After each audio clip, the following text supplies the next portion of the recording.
मंगलम भगवान वीरो मंगलम गौतमो गणी मंगलम कुंद कुंदार्यो जैन धर्मोस्तु मंगलम सर्वमंगल मांगल्यम सर्वकल्याणकारकम प्रधानं सर्वधर्माणां जैनं जयतु शासनं जैनं जयतु शासनम्।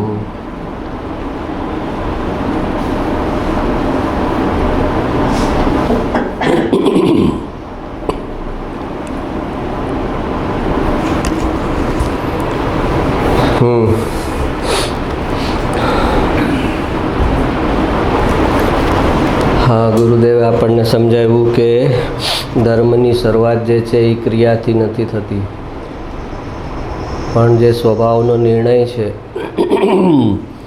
એનાથી ધર્મની શરૂઆત થાય છે। સ્વભાવનો નિર્ણય જ્યાં સુધી નથી થયો ત્યાં સુધી જેટલું કરે છે એ બધું જ અધર્મ જ છે। એ પુણ્ય કરે છે એ પણ મિથ્યાત્વ સહિતનું પુણ્ય છે, એટલે એ અધર્મમાં જ જાય છે। સ્વભાવનો નિર્ણય જે છે એ સમ્યક દર્શન કે મોક્ષ તરફનું પહેલું સ્ટેપ છે। પહેલાં ભલે બુદ્ધિપૂર્વકનો નિર્ણય કર્યો કે હું જ્ઞાતા દ્રષ્ટા છું, હું જ્ઞાન સ્વરૂપી છું, એ જે બુદ્ધિપૂર્વકનો નિર્ણય છે એ જ છેલ્લે એનું જ પરિણમન થવાનું છે। તો એ ફર્સ્ટ સ્ટેપ છે। આપણે ફોરેન જવાનું હોય તો આપણે ઘરના દાદરા ઉતરા એ કંઈ વેસ્ટ ગયા એમ કહેવાય કે શું મતલબ? ફોરેનની ટૂરમાં હું ઘરના દાદરા ઉતરો એનું શું કામ? એમાં કંઈ થયું તો પણ ઘરના દાદરા ઉતરો આગળ તું એરપોર્ટ કેવી રીતે પહોંચત, અને એરપોર્ટ ન પહોંચત તો પ્લેનમાં કેવી રીતે બેસે? તો એક એક સ્ટેપ કામનું છે। તો તે પહેલાં ક્ષયોપસંમતિશ્રુત જ્ઞાનમાં નિર્ણય કર્યો, વિકલ્પ સહિત નિર્ણય કર્યો કે હું જ્ઞાન સ્વરૂપી છું, હું કરતા ભોગતા નથી, હું જાણનારો છું, જ્ઞાતા દ્રષ્ટા છું। એ પહેલાં તારા કાને પડ્યું છે ત્યારે તે બુદ્ધિપૂર્વક સ્વીકાર્યું, વિકલ્પથી સ્વીકાર્યું। તો એ વિકલ્પથી સ્વીકાર્યું એ નકામું નથી, એની લિંક આગળ નિર્વિકલ્પ સાથે થવાની છે। જો તું સાચા અર્થમાં જ્ઞાની કે છે મૂવ થઈશ તો વિકલ્પમાંથી નિર્વિકલ્પ દશા આવશે, પણ વિકલ્પનો જ પક્ષ કરી બેસીશ કે આ વિકલ્પ કરું છું એટલે જ ધર્મ, તો નહીં થાય। હું ઘરના દાદરા ઉતરો અને એમ કહું કે હા ફોરેન ટૂરનું મેઇન કામ તો કરી લીધું મેં। ઘરના દાદરા ઉતરવા જરૂરી હતા ફોરેન ટૂર જવા માટે, પણ કંઈ પૂરું નથી થતું એનાથી। ઇનફ નથી, જરૂરી છે પણ એટલું ઇનફ નથી, તો નકામું છે એમ પણ ન કહી શકાય। તો પહેલી વાર સાંભળ્યું અને નક્કી કર્યું કે હું જ્ઞાતા દ્રષ્ટા છું, પહેલાં તો વિકલ્પથી યાદ કરવું પડે, આ ગુસ્સો આવે ત્યારે યાદ કરવું પડે કે હું તો જ્ઞાતા દ્રષ્ટા છું। તો એ કોઈ ચીજ વેસ્ટ નથી, ખાલી યાદ એ રાખવાનું છે કે મારે આ ભૂમિકાથી આગળ જવાનું છે, મારે આ ભૂમિકામાં અટકવાનું નથી। દરેક ભૂમિકા નકામી થોડી છે। તમે 5મી પાસ કરીને 6ઠ્ઠીમાં આવ્યા તો 5મી નકામી થોડી થઈ ગઈ। 5મી પાસ કરીને 6ઠ્ઠીમાં આવ્યા તો 5મી પાસ કરી ને એ મહત્ત્વનું હતું ને, પછી ત્યાં એને કારણે 6ઠ્ઠીમાં આવ્યા તો કે એસએસસી થવામાં 1 થી 9 ધોરણનું શું મતલબ? એસએસસીનું જ મહત્ત્વ ને, તો કે ભાઈ 1 થી 9 ધોરણ પાસ કર્યા ત્યારે એસએસસીમાં આવ્યો। એમ જેણે વિકલ્પપૂર્વક પણ નથી સ્વીકાર્યું કે હું જ્ઞાતા દ્રષ્ટા છું, એ નિર્વિકલ્પમાં ક્યારે આવશે? તો જે સાયકલ ઓલી આપણે ચલાવવાની શીખવાની છે, કોઈ પકડીને ચલાવે એવાય સ્ટેજમાં નથી હજી, તો એ વગર પકડે ક્યારે જ ચલાવશે? ડ્રાઈવર બાજુમાં બેસે ને એ ગાડી નથી ચલાવતો, તો પછી બાજુમાં કોઈ નહીં હોય ને ગાડી ચલાવશે એ ક્યારે કરશે? એટલે સમજવાનું એ છે કે દરેક ભૂમિકામાં એ ચીજ કામની છે, અને પછી એની આગલી ભૂમિકામાં જતી વખતે એને છોડી દેવાની છે। પણ એ છોડી દેવાની છે એટલે એ નકામી થઈ ગઈ એમ નથી। એ ભૂમિકા યોગ્ય જે લોકો છે એ અત્યારે એને માટે એ કામનું જ છે। કોઈ શાસ્ત્ર વાંચે છે, કોઈને કહેશે શાસ્ત્ર વાંચ, અને કોઈ પણ શાસ્ત્ર વાંચીને પંડિતાઈ કરે છે અને સ્વભાવમાં જતો નથી તો એને કહેશે કે આ શું પ્રમાદ કરે છે? શાસ્ત્ર વાંચવું તારા માટે પ્રમાદ છે, અને જે વાંચતો જ નથી એને કહેશે કે તારે તો વાંચવાનું શરૂ કરવાનું છે। તો દરેક ચીજનું એનું પોતાનું ઇમ્પોર્ટન્સ છે। એમાંથી કોઈ રાગ આધારિત કોઈ ચીજ પોતે સ્વીકારી લે પોતાનું શાસ્ત્ર વાંચવા નથી ગમતા. તો કહેશે કે અને જે પંડિત બન્યા છે એને ઉપદેશ આપવામાં આવતો હોય કે આ શાસ્ત્ર વાંચીને ક્યાં સુધી અટકવું છે તારે, આ શાસ્ત્રનો સંસાર ઊભો કર્યો તે, તો એમાંથી બહાર નીકળ. તો હવે એ પંડિત માટે છે, જેણે શાસ્ત્રમાં વધારે પડતો ખૂપી ગયો છે એના માટે છે. અને ઓલો શાસ્ત્રમાં ગયો જ નથી એ વાત સાંભળે કે જો આ શાસ્ત્ર વાંચવાથી અનુભવ નહીં થાય એમ કહે છે. શાસ્ત્ર વાંચવાથી એ અનુભવ નહીં થાય તો શાસ્ત્ર વાંચ્યા વગર કેવી રીતે થશે? શાસ્ત્ર વાંચવાથી એ અનુભવ નહીં થાય તો શાસ્ત્ર વાંચ્યા વગર જ કેવી રીતે થશે? તો એ ઉલટું લઈ લે, જો શાસ્ત્ર વાંચવાથી અનુભવ નથી થવાનો ને તો શાસ્ત્ર વાંચવાના જ નથી. સાબુ કપડા પર લગાવ્યો છે એ છેલ્લે તો ઓલા પાણીમાં નિતારવાનો છે ને, તો પછી લગાવવાનો શું કામ? હા, સાબુ પહેલાં આપણે લગાવીએ છીએ ને પછી નિતારીએ છીએ. ઓલી બાઈ એ બરાબર ન નિતાર હોય અને સાબુવાળા કપડાં આવતા હોય પીળા પીળા પડી જાય તો આપણે એને ખીજાઈએ કે આ તું બરાબર નિતારતી નથી, આ જો કપડાં પીળા પડી જાય છે. તો કે આ લગાવવાનું ને નીકાળવાનું બેય કરવાનું છે, તો કે બેય કરવાનું છે. વ્યવહારની સ્થાપના કરવાની છે ને પછી એનું નિષેધ કરવાનો છે. વ્યવહારમાં પહેલાં આવવાનું છે અને આવ્યા પછી આગલી ભૂમિકામાં જવા માટે એનો નિષેધ કરવાનો છે. પણ આગલી ભૂમિકામાં જયા વગર એ વ્યવહારમાં આવે જ નહીં અને વ્યવહારનો નિષેધ કરે તો પછી નિશ્ચયાભાસી થઈ ગયો. આ માર્ગમાં બે જ ચીજની સાવધાની રાખવાની કીધી કૃપાળુદેવે કે એક છે એ નિશ્ચયાભાસી તરફ વલણ કરી લે છે, એક તરફ છે એ વ્યવહારાભાસી તરફ વલણ કરી લે છે. એક છે એ કહે છે કે સારા સર પાસે પહોંચી ગયો એટલે મારું રિઝલ્ટ સારું આવશે. છોકરો 10th હોય અને એને સારા ક્લાસ કે એમાં એડમિશન મળી જાય અને એ ક્લાસનો રેકોર્ડ હોય કે ભાઈ બધા 95% જ આવે છે એસએસસીમાં બધા સ્ટુડન્ટને, તો કે બસ હવે મને એડમિશન ક્લાસમાં મળી ગયું ને હવે મને વાંધો નથી. અને બીજો કહે છે કે ક્લાસની જરૂર જ નથી, મને કોચિંગની જરૂર જ નથી, હું મારા ઓન પર ભણી લઈશ. હવે ઓન પર ભણી લઈશ કે છે એ નિશ્ચયાભાસી છે અને સારા ક્લાસમાં એડમિશન મળવાથી મારું કામ થઈ ગયું એ જે વિચારે છે એ વ્યવહારાભાસી છે. તો આપણે બેમાંથી કાંઈ નથી બનવાનું. કોઈ ક્રિયા જડ થઈ રહ્યા, શુષ્ક જ્ઞાનમાં કોઈ માને માર્ગ મોક્ષનો કરુણા ઉપજે જોઈ. આ બે ચીજની ચેતવણી આપી કૃપાળુદેવે. કોઈ ક્રિયા જડ થઈ રહ્યા એટલે એ વ્યવહારાભાસી છે, ક્રિયા કરીને ક્રિયાથી મોક્ષ થઈ જશે એવી એની માન્યતા છે. તો એ ક્રિયા જડ થઈ ગયા. કોઈ ક્રિયા જડ થઈ ગયા શુષ્ક જ્ઞાનમાં કોઈ, અને કોઈએ ક્રિયા છોડી દીધી છે અને શુષ્ક જ્ઞાની થઈ ગયો છે. એને કોઈ ભાવ નથી રહ્યો, પ્રેમ નથી રહ્યો, ન સંસારના લોકો પ્રત્યે ભાવ બચ્યો છે, ન દેવગુરુ શાસ્ત્ર પ્રત્યે ભાવ બચ્યો છે. એ મૂળ દશામાં આવી ગયો છે અને એ મૂળ દશાને એ વિતરાગતા સમજે છે, વૈરાગ્ય સમજે છે. તો એ મૂળ દશા છે એ વૈરાગ્ય નથી. વૈરાગ્ય દશા તો પૂરા ચૈતન્યથી ભરપૂર છે. એ વૈરાગ્ય દશામાં તો જીવ માત્ર માટે પ્રેમ છે, ભગવાનને જીવ વિતરાગ છે અને જીવ માત્ર 3 ગતિના જીવો પ્રત્યે એમનો હજી પ્રેમ છે કે બધાને મોક્ષના રસ્તે વાળી દઉં. તો મૂળ દશા કે ઇનસેન્સિટિવ થઈ જવું એ વિતરાગતા નથી. કોઈ માણસને ક્લોરોફોર્મ સૂંઘાડ્યો અને પછી તમે ટાચડી ખૂંચાવો તો એ ચીસ ન પાડે તો એ શું કહે એને શરીર સાથે વેદનાન થઈ ગયું છે? સમકીતીને ટાચડી ખૂંચાવો તો એ ચીસ પાડે. સમકીતી ટાચડી ખૂંચાવે એ અહીંયા ચીસને દબાવે ને, એ જે ચીસ નીકળે છે એની સાથે ભેદનાન કરે કે એ જે ચીસ નીકળે છે એ હું નથી. આ ખૂંચાયું મને લાગ્યું, મારા જ્ઞાનમાં મને ખૂંચાણું એમ લાગ્યું અને ચીસ નીકળી. એ ચીસ નીકળી એ હું નથી. એ આખું એ જડમાં નાખ્યું એણે. તો આ તો કે હા મને હું ચીસ જ ન પાડું ને એટલે હું વૈરાગ્યવાળો.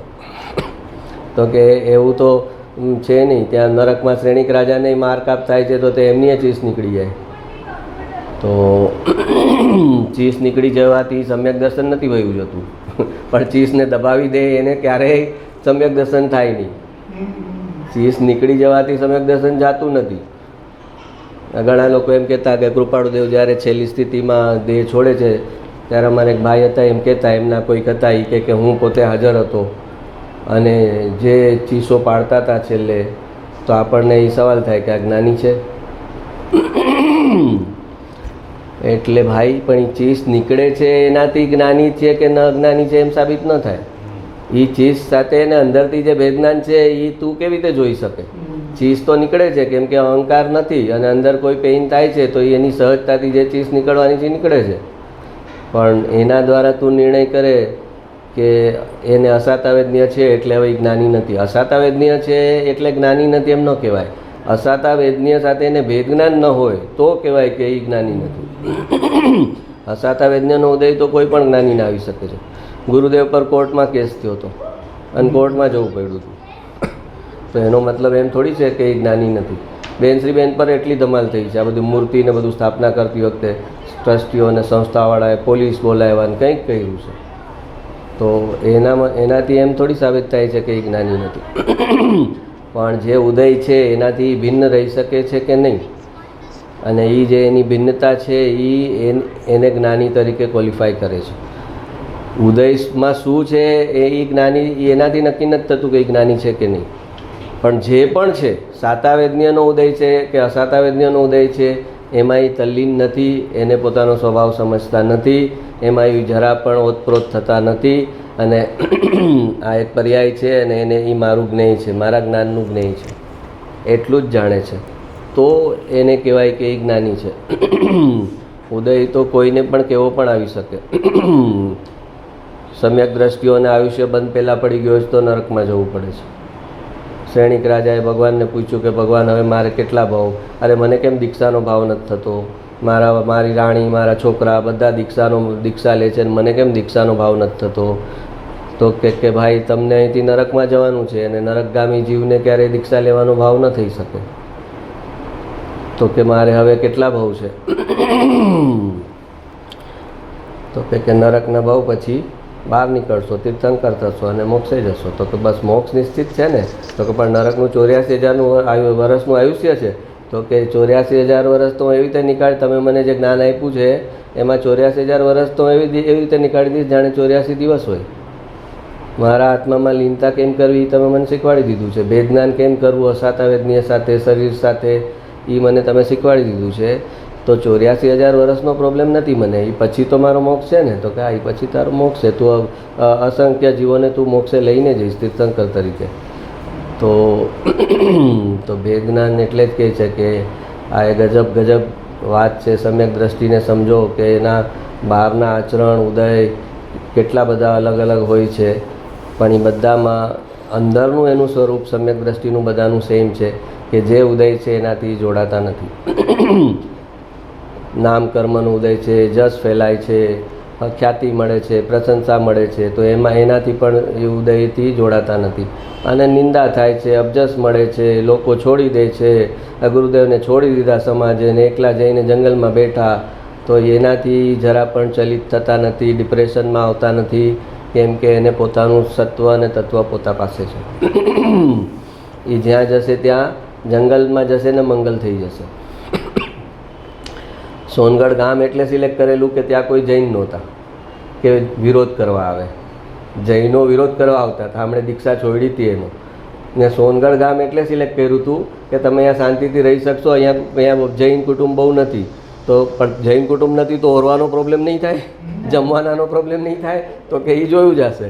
એ વિરોધ કરવા કોઈ નહીં આવે એટલે શાંતિ રહેશે. તો એમ કરીને સોનગઢ સિલેક્ટ થયું હતું. ને સોનગઢ અત્યારે કેવું થઈ ગયું? સ્વર્ગ જેવું. તો જ્યાં જ્ઞાની જશે, જ્ઞાની જંગલમાં જશે તો જંગલમાં સ્વર્ગ કરી દેશે. જ્યાં જશે ત્યાં ચોથો આરો બનાવી દેશે, પાંચમો આરો હશે તો ચોથો આરો કરી નાખશે ત્યાં. તો સાચી દ્રષ્ટિથી, ચારિત્રથી ઓળખવા જાય તો થાપ ખાઈ જાય, ઉદયથી ઓળખવા જાય તો થાપ ખાઈ જાય, અને અનંત કર્મો બનાવી લે. ઉદયની આંખથી જુએ કે આ ગુરુ કૃપાળદેવ તો જો ઓલા હીરાની દુકાનમાં બેઠા છે ગલ્લા પર, અને માલ આપે છે, પૈસા ગણે છે, હા, એવી રીતે જુએ તો પછી તો એને એમ થાય કે આ જ્ઞાની હશે કે નહીં, હશે કે નહીં એક શંકા કરે, એમાં એના અસંખ્ય ભાવ વધી જાય. જ્ઞાનીને એક સમય માટે શંકાથી જુએ કે આ જ્ઞાની હશે કે નહીં, આવું વર્તન કરે છે, તો ત્યાં તો એના અસંખ્ય ભાવ સ્થિતિ વધી જાય, એને દર્શન મોહનીયનો તીવ્ર બંધ પડે. એટલે તો જ્ઞાનીઓ એની નજદીક કોઈને રહેવા ન દે. જે પરિપક્વ શિષ્ય હોય, જે શ્રદ્ધા અને ચારિત્રનો ભેદ સમજતો હોય, એને જ નજદીકમાં રહેવા દે. કેમ કે એના ચારિત્રના ઉદયમાં જો ઓલો વિમાસણમાં પડે, શંકામાં પડે તો એનો બહુ સ્થિતિ ખરાબ થઈ જાય, એનો બહુ બગડી જાય. એટલે એવી વ્યક્તિને નજીક જ ન રાખે. પાત્ર હોય એને એ જ એની પાસે રહી શકે. કૃપાળુદેવ એકવાર એક જગાએ રહ્યા હતા, તો એની કોઈક મુમુક્ષુ હતા, એના ઘરેથી જમવાનું આવતું ટિફિન. પણ કૃપાળુદેવે કીધેલું કે ઓલા ભાઈને કે તમારે ટિફિન લાવવાનું, તમારી વાઈફ અહીંયા ન આવવી જોઈએ. તો કે ઠીક છે. ઓલાએ કીધેલું કે તારે મને ટિફિન હું આવીશ લેવા અને તારે આવવાનું નથી. ના પાડી છે સાહેબે, મને તારે ટિફિન આપવાનું, હું પહોંચાડી દઈશ. એક દિવસ આ ભાઈને કંઈ જવામાં મોડું થયું, તો ઓલા બેન ત્યાં સુધી આવી ગયા, ગેટ સુધી ટિફિન આપવા. અને પછી આ ભાઈ બહાર નીકળ્યા તો એના પર એકદમ ગુસ્સે થઈ ગયા વાઈફ ઉપર કે તને કીધું છે કે તારે અહીંયા આવવાનું નથી, હું આવીને લઈશ, હું લેટ થઈશ તો લેટ થઈશ, હું આવીશ ને, તું કેમ આવી અહીંયા, એમ કહીને એને ખૂબ ખખડાવે છે વાઈફને. પછી જાય છે ટિફિન લઈને ઉપર. પછી કૃપાળુદેવ એને કહે છે કે આ તમે કોને ખખડાવ્યા ખબર છે? એનો બે ભાવમાં કે કંઈક કહે છે કે 4 ભાવમાં એનો મોક્ષ છે અને તમે એને આટલા બધા ખખડાવ્યા છે, જાઓ માફી માગો. કે ચોથા ભાવે એ બાઈ મોક્ષમાં છે, તમે ક્યાં એને કીધું ઉદયમાં ભૂલ કરી પણ કે તમે કહેવાની કંઈ મર્યાદા હોય ને. એટલે હવે બોલો, આજ્ઞા જ્ઞાનીની જ છે કે એ ન આવવી જોઈએ, તો એમાંય કંઈ રહસ્ય હશે કે કેમ ન આવવી જોઈએ. હવે આવી ગઈ છે તો એનો સ્વીકાર કર્યો છે કે ભલે આવી ગઈ, ઉદય છે, ના પોતે પાડી છે. એટલે કહે છે ને કે જ્ઞાનીને કેમ ખુશ કરવાના એ તું સમજી જ નહીં શકે. એ 1 સેકન્ડમાં એનું સ્ટેન્ડ બદલાઈ જશે કે હવે આ ક્રમબદ્ધ થઈ ગયું. એ આવી ગઈ ને, ઉદયમાં થઈ ગયું ને, મેં ના પાડી હતી એની જગાએ, એ ઉદય થઈ ગયો ને, ક્રમબદ્ધ થઈ ગયું ને, હવે એનો સ્વીકાર. તો હવે એ સમજી ન શકે ને. એ તો ઓલો શિષ્ય તો ઓલી આગલી આજ્ઞામાં ભૂતકાળમાં જીવતો હોય અને જ્ઞાનીની તો સમયની આજ્ઞા બદલાઈ જાય.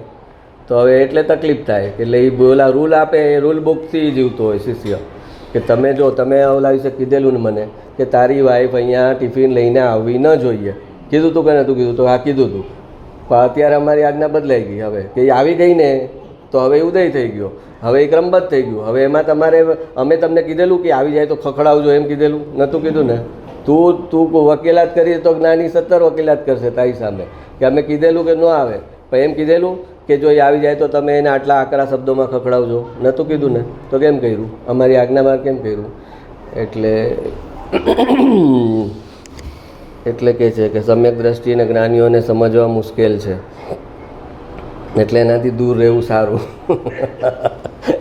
એ ઘણા લોકો એમ પણ કે ભાઈ એનાથી દૂર રહેવું સારું. હે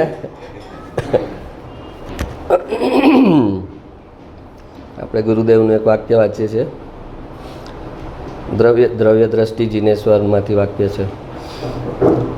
શ્રોતા, પરની પર્યાયને પરદ્રવ્ય કહો, પણ સ્વની નિર્મળ પર્યાયને પણ પરદ્રવ્ય કેમ કહો છો? નિયમ સારમાં એમ કીધું કે જે નિર્મળ પર્યાય છે એ પણ તારા માટે પરદ્રવ્ય છે. તો કહે છે કે પરની પર્યાયને તો પરદ્રવ્ય કહો, એ તો બરાબર છે, પણ સ્વની નિર્મળ પર્યાયને પણ પરદ્રવ્ય કેમ કહો છો? પૂજ્ય ગુરુદેવ, પરદ્રવ્યને લક્ષ્ય થતા રાગની જેમ નિર્મળ પર્યાયના લક્ષ્ય પણ રાગ ઉઠતો હોવાથી. શું કીધું? જેમ પરદ્રવ્યનું તું લક્ષ કરે તો તને રાગ થાય, કાં તને સારું લાગે, તને કાંઈ ખરાબ લાગે. રાગમાં રાગ અને દ્વેષ બંને સમજવાના. રાગ થાય એટલે રાગ એટલે પોઝિટિવ જ નહીં સમજવાનો. જ્ઞાની જ્યાં રાગ વાપરે છે ત્યાં રાગ દ્વેષ બેય સમજવાના. તો કહે છે કે પરદ્રવ્યના લક્ષ્ય થતા રાગની જેમ જેમ તું પરદ્રવ્ય સામે જુએ તો તને કાં આ વ્યક્તિ સામે જોયું, તે તારા ઉપયોગમાં એને લીધી એટલે કાં તને એ સારી લાગશે, એના ગુણ જોઈશ એટલું સારું લાગશે અને એના અવગુણ જોઈશ એટલી ખરાબ લાગશે. તરત રાગ દ્વેષમાં ડિવાઈડ થશે. તો કહે છે જેમ પરદ્રવ્યમાં એમ થાય એમ જ નિર્મળ પર્યાયના લક્ષ્ય પણ રાગ ઉઠતો હોવાથી તું તારી નિર્મળ પર્યાય જોઈશ તો તને રાગ થશે કે આમ ને આમ રહી, આ બદલાય નહીં, આ ટકેલી રહી, હવે આ વહી ન જાય. તો તે રાગ કર્યો અંતે. તો રાગ કર્યો એ તો મોક્ષના માર્ગથી વિરુદ્ધ ગયો હતું. ચાહે તું પરદ્રવ્યનો રાગ કરે, ચાહે તારી પર્યાયનો રાગ કરે, તું મોક્ષના માર્ગમાંથી બહાર પડી ગયો, બહાર નીકળી ગયો. કેમ કે મોક્ષનો માર્ગ છે વિતરાગતા સાથે જોડાયેલો, અને તે રાગ કર્યો એટલે તું મોક્ષના માર્ગની બહાર નીકળી ગયો. તો કહે છે કે પર્યાયના લક્ષ્ય પણ રાગ ઉઠતો હોવાથી એ પણ ખરેખર પરદ્રવ્ય છે, એટલે એ તારા માટે એ પરદ્રવ્ય જ છે. પહેલી એક તો વાતી. બીજી વાતી કે જેમ પરદ્રવ્યમાંથી તારી નિર્મળ પર્યાય નથી આવવાની, એમ તારી નિર્મળ પર્યાયના લક્ષ્ય પણ તારી નવી નિર્મળ પર્યાય નહીં આવે.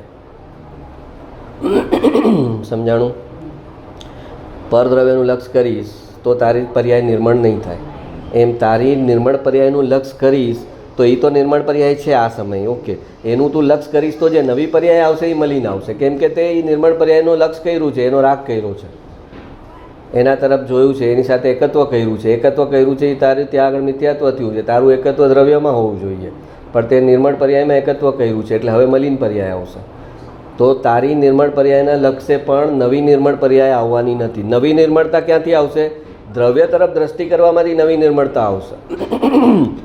એક વ્યક્તિ છે, ધંધો કરે છે, એનું પેમેન્ટ આવી ગયું, અમુક પાર્ટીનું પેમેન્ટ આવી ગયું, અને એ પાર્ટીનું પેમેન્ટ જોયા કરે કે આવી ગયું, હો સરસ આવી ગયું, તો એનાથી નવું પેમેન્ટ આવશે? જે ઉઘરાણી બાકી છે એ આવશે? નહીં આવે. બીજાની ઉઘરાણીનું લિસ્ટ જોશે તો નહીં જ આવે એનું પેમેન્ટ, પણ પોતાની જે આવી ગયેલી ઉઘરાણી છે એને જોયા કરશે કે આ સરસ આટલું પેમેન્ટ આવી ગયું, તો બાકીની ઉઘરાણી નહીં આવે. એનું લક્ષ્ય ત્યાં વયું જશે, એટલે એ ઉઘરાણી નવી ઉઘરાણી કરવાની મહેનત નહીં કરે.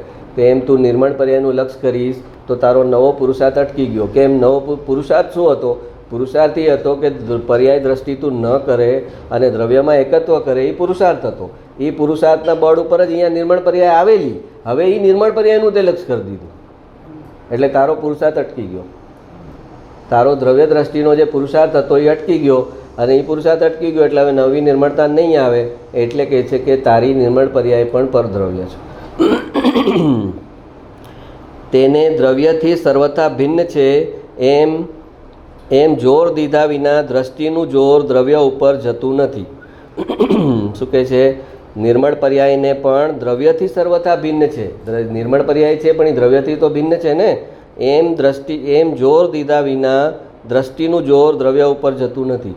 આ પર્યાય નિર્મળ પર્યાય છે પણ એ પણ મારા માટે પરદ્રવ્ય છે એવું જો ત્યાં જોર એવું ન લઈ લક્ષમાં, તો એનું દ્રવ્ય દ્રષ્ટિનું જોર નહીં આવે કે મારે મારી દ્રષ્ટિ દ્રવ્ય ઉપર મૂકવાની છે અને આ નિર્મળ પર્યાય પર નહીં.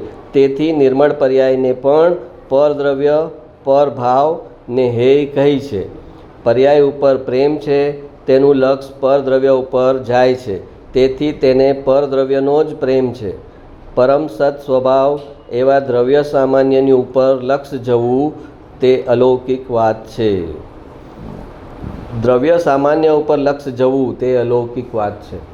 એ જે ધ્રુવ દ્રવ્ય છે એને તે અનંતકાળમાં, અનાદિકાળમાં એકવાર પણ તારા જ્ઞાનના ઉપયોગમાં એ ધ્રુવ દ્રવ્ય લીધું નથી.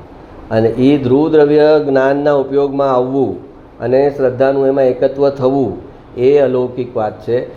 પર્યાયમાં તો એકત્વ તો અનાદિકાળથી કરે છે. મલિન પર્યાયમાં કરે, પછી નિર્મળ પર્યાયમાં કરે, તારું એકત્વ પર્યાયમાં ચાલુ જ છે. પણ દ્રવ્ય ઉપર, દ્રવ્ય સામાન્ય ઉપર લક્ષ જવું તે અલૌકિક વાત છે.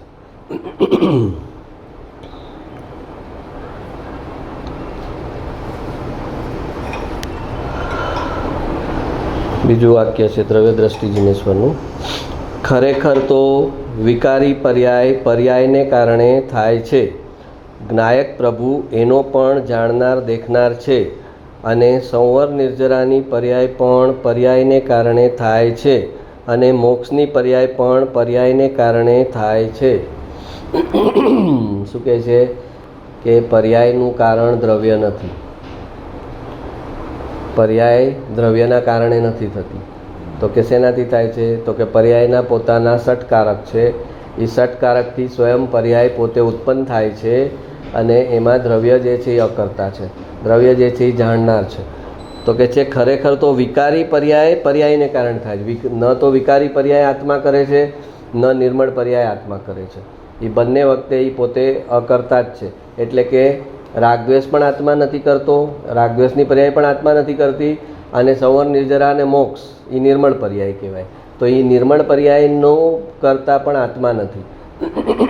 મોક્ષની પર્યાય થાય છે અને થાય છે એને આત્મા જાણે છે, પણ એ મોક્ષનો કરતા નથી, સંવર નિર્જરાનો કરતા નથી. સંવર નિર્જરા થવા લાગે છે બસ. તો કે એણે કર્યું શું? તો કે બસ જે દ્રવ્ય છે એને એમાં એકત્વ કર્યું, એનું શ્રદ્ધાગુણનું અહમપણું ત્યાં થયું, એટલે અહીંયા સંવર નિર્જરાનો મોક્ષ સહજતાથી થાય છે અને જે થાય છે એ એને એના જ્ઞાનમાં જણાય છે. પણ કરવાનું વિકલ્પથી કરવું, આ સંવર કરવું, હું નિર્જરા કરું, હું કર્મને અટકાવવું અને શુદ્ધિ વધારવું, તો કે એવું કોઈ વિકલ્પવાળું કાર્ય પર્યાયમાં થતું નથી, પરિણતિમાં થતું નથી. પર્યાયમાં પરિણતિમાં એક જ કાર્ય થાય છે કે ધ્રુવ દ્રવ્યમાં અહમપણું થાય છે અને એ અહમપણાને કારણે મલિન પર્યાયની જગાએ નિર્મળ પર્યાયો ક્રમબદ્ધ થવા લાગે છે. તો ક્રમબદ્ધ થતી પર્યાયને જાણનારો જે છે એ જાણે છે કે સંવર થયું, નિર્જરા થઈ અને હવે મોક્ષ થયો. મેં કર્યો એમ ક્યાંય જણાતું જ નથી. જેટલા જીવો મોક્ષે ગયા એને અંદરથી એમ જણાતું નથી કે મેં મોક્ષ કર્યો, મેં કર્મ ખપાવ્યા, મેં મલિનતા ટાળીને શુદ્ધિ વધારી, મેં કર્યું એવું અંદર એને દેખાતું જ નથી. કેમ કે આખું ઓટોમેશન છે. હવે અત્યારે ઓટોમેશન પર ક્યાંય સમજે, પહેલાં કે ઓટોમેશન કેવી રીતે થઈ શકે એમ. અરે આખું પ્લેન ઓટોમેશન પર મૂકી દે છે, પાયલોટ સૂઈ જાય છે અને પ્લેન ચાલે છે. તો આખું જે વિશ્વ છે, 3 લોક, એ આખું ઓટોમેશન પર જ છે. અને જ્ઞાન જે છે, આત્મા જે છે એને જાણનાર છે. ઓટોમેશન પર ન હોત તો કેવળ જ્ઞાનમાં દેખાત નહીં, ભવિષ્યની બધી પર્યાય જેમ છે એમ દેખાત નહીં. પણ કેમ કે ઓટોમેશન મોડ ઉપર છે એટલે જ દેખાય છે કે આ થઈ રહ્યું છે અને જ્ઞાનમાં જણાય છે. તો કહે છે કે સંવર નિર્જરાની પર્યાય પણ પર્યાયને કારણે થાય છે અને મોક્ષની પર્યાય પણ પર્યાયને કારણે થાય છે. મોક્ષ માર્ગને કારણે મોક્ષ થાય છે એમ કહેવું એ પણ વ્યવહાર છે. આ છોકરો બહુ ભણ્યો એટલે સ્કૂલમાં ફર્સ્ટ આવ્યો એમ કહેવું એ વ્યવહાર છે. આ છોકરો બહુ ભણ્યો, બહુ મહેનતુ હતો, વર્ષના પહેલા દિવસથી સિન્સિયર હતો એટલે એ સ્કૂલમાં એનું રિઝલ્ટ સારું આવ્યું ને ફર્સ્ટ આવ્યો ને બોર્ડમાં ફર્સ્ટ આવ્યો. તો કે એમ વ્યવહારમાં બોલાય. ભગવાન કે છે એમ માનતો નહીં કે એ પહેલેથી જ બહુ એવા તો કંઈક પહેલે દિવસથી સારું ભણનારા બિચારા છેલ્લે ફેલ થઈ ગયા છે. એ તો પહેલે દિવસથી આખું વર્ષ સારું સિન્સિયર ભણનારાને રિઝલ્ટ આવ્યા તો બિચારા રડવા લાગ્યા છે કે અરે આ ક્યાંથી આવી ગયું, આમાં રિઝલ્ટ જ નથી. તો કે એ રિઝલ્ટ આવવું એ અલગ છે અને અહીંયા મહેનત કરી એને અલગ છે. એ મોક્ષ માર્ગમાં પુરુષાર્થ કર્યો એ અલગ છે અને મોક્ષ થયો એ અલગ છે. આપણે કીધેલું કરવાનો સંબંધ હોવા સાથે બેસાડવો એનું નામ મિથ્યાત્વ. આ કર્યું એટલે આ થયું. મેં આ ડૉક્ટરને બતાવ્યું ને એની દવા લીધી એટલે હું સાજો થયો. એ આ કર્યું એટલે આ થયું, એ બે લિંક બેસાડવી એ મિથ્યાત્વ. અને બંને પર્યાયને ઇન્ડિપેન્ડન્ટ જોવી કે દવા ખાવાનો કાળ હતો એ સમયે મેં દવા ખાધી અને સાજા થવાનો મારો કાળ આવ્યો એ સમયે હું સાજો થયો છું ને એ ભાઈ બે વચ્ચે કોઈ લિંક નથી. તો કે આ તો પચાવવું મુશ્કેલ છે. તો કે એ જેણે નથી પચાવ્યું બધા સંસારમાં રખડે છે અને જેણે એ પચાવી લીધું કે મારા સાતાવેદ્યનો કાળ હતો એ સમયે હું સાજો થઈ ગયો અને મારા દવા ખાવાનો કાળ તો અસાતાવેદ્યનો કાળ હતો. અસાતામાંથી સાતા કેવી રીતે આવે? કોઈ ઇન્જેક્શન મારે તમને તો એ તો તમારો અસાતાવેદ્યનો ઉદય છે અને અસાતાવેદ્યના ઉદયમાંથી સાતાવેદ્ય આવે. એ તો કે ઉલટું થઈ ગયું. તમે દુઃખ ભોગવું એમાંથી સુખ આવ્યું એમ થઈ ગયું. તો કે દુઃખમાંથી સુખ ના આવે, સુખમાંથી સુખ આવે. તમે ઇન્જેક્શન ખાધા એ તમારો અસાતાવેદ્યનો ઉદય હતો અને તમે સાજા થયા એ તમારા સાતાવેદ્યનો ઉદય હતો. તમારો સાતાવેદ્યનો ઉદય ન હોય તો એકલા ઇન્જેક્શન ખાઈને મરી જાય માણસ કે આ એટલા 50 ઇન્જેક્શન માર્યા તો ભાઈ બચ્યા નહીં. તો એ તો એટલું ઇન્જેક્શનનું દુઃખ ભોગવીને ગયો, એ સાજો ક્યાં થયો? તો કે એ એનાથી સાજો થતો જ નથી. સાજો થાય છે એના સાતાવેદ્યના કાળે સાજો થાય છે. તો સાજા થવામાં અસાતાવેદ્ય નિમિત્ત ન હોઈ શકે. તો કે છે મોક્ષ માર્ગને કારણે મોક્ષ થાય છે એમ કહેવું એ પણ વ્યવહાર છે. આ ભાઈ 8-8 કલાક શાસ્ત્ર સ્વાધ્યાય કરતા હતા સંસાર પ્રત્યેથી. એક ચીજ સમજજે કે જેટલા જીવો મોક્ષે ગયા છે ને જેટલા જીવોને સમ્યક દર્શન થયું છે એ બધાનું તું ચેકિંગ કરીશ તો એમ જ આવશે કે એ 8-8 કલાક સ્વાધ્યાય કરતા હતા, એને સંસારમાં ક્યાંય કોઈ રસ રુચિ નહોતા રહ્યા, એને લગ્ન પ્રસંગ ને સંગીત સંધ્યા ને બર્થડે પાર્ટી ને એનિવર્સરી પાર્ટી ને એમાં કાંઈ રસ નહોતા બચ્યા, અને એકલા રહીને સ્વાધ્યાય, એ બધાનું તપાસીશ તો એમ જ આવશે. પણ એ થવાથી થયું છે તો કે એમ નથી. સમ્યક દર્શનની ક્ષણ છે, એની જન્મ ક્ષણ છે, એના સમયે સમ્યક દર્શન થયું છે. મિથ્યાત્વનો જવાનો કાળ હતો, એ સમયે મિથ્યાત્વ દર્શન મોહનીય ખરી ગયા છે, અને સમ્યક દર્શન થવાનું હતું એ સમયે સમ્યક દર્શન થયું છે. તો કે આવો નિર્ણય કરવું તો હવે મારે કરવાનું શું? તો કે આવો નિર્ણય ક્યાં કર્યો કે આ ક્રમબદ્ધ છે, મલિન પર્યાય પણ ક્રમબદ્ધ, નિર્મળ પર્યાય પણ ક્રમબદ્ધ. આ નિર્ણય તે કર્યો ક્યાં, કોના થકી કર્યો? તો કે સર્વજ્ઞ ભગવાને કીધું કે આમ છે. તો એ સર્વજ્ઞ ભગવાનને તે તારા જ્ઞાનમાં સ્થાપના કરી, એમણે કહેલી વાતની તે તારા જ્ઞાનમાં સ્થાપના કરી ને, તો એ તારું જ્ઞાન ક્યાંથી આવ્યું? તો કે તારું જ્ઞાન આવ્યું તારું જે દ્રવ્ય છે અંદર, તારું જે જ્ઞાયકપણું છે અંદર, તારી જે સર્વજ્ઞતા છે અંદર, એમાંથી તારી આ જ્ઞાનની પર્યાય આવી છે. તો એ જ્ઞાનની પર્યાય જે આવી છે, જેણે નિર્ણય લીધો કે બહાર બધું ક્રમબદ્ધ છે, એ જ્ઞાનની પર્યાય જે છે એ અંદર જ્ઞાયક સાથે જોડાયેલી છે. અને એ બહાર બધું ક્રમબદ્ધ છે, જો આ જ્ઞાનની પર્યાય નિર્ણય લે તો એ જ સમયે એની દ્રષ્ટિ આ જ્ઞાયક ઉપર જાય, તો જ એનો ઓલો નિર્ણય સાચો કહેવાય. અહીંયા એની દ્રષ્ટિ દ્રવ્ય પર જાય તો પછી ત્યાં પર્યાય ક્રમબદ્ધ. અહીંયા જેવી જો સાચો યથાર્થ નિર્ણય થાય, પર્યાય ક્રમબદ્ધ છે એનો યથાર્થ નિર્ણય જેવો થાય એવો ઉપયોગ ત્યાંથી ફરીને સીધો દ્રવ્યને પકડે. ક્રમબદ્ધ પર્યાયનો અર્થ શું? કે ત્યાં હવે જોવાનું નથી મારે, ત્યાં નિરસતા થઈ ગઈ. હા, હું હંમેશા કહું કે ઓલી ફિક્સ થયેલી મેચ હોય તો તમે જોવા બેસો, તમને ખબર હોય કે આટલામાં બોલ પર આટલામી ઓવરમાં ટેન્ડુલકર આઉટ થશે, આટલામાં બોલ પર આ આઉટ થશે, આટલામાં બોલ પર આની વિકેટ પડશે, આટલામાં બોલ પર આ કેચ આઉટ થશે, સ્કોર આટલો જ થશે, એનાથી વધારે નહીં ને ઓછો નહીં, એમ આખી મેચ ફિક્સ હોય તો કોણ જુએ? તો ભગવાન કહે છે તારી આખી મેચ ફિક્સ છે, મારા જ્ઞાનમાં દેખાય છે, અનંતકાળની આખા લોકની મેચ ફિક્સ છે, અને મારા જ્ઞાનમાં મને દેખાય છે, અને છતાં તું ત્યાં જ જોયા કરે છે. જ્યાં નથી જોવાનું ત્યાં તું જોયા કરે છે.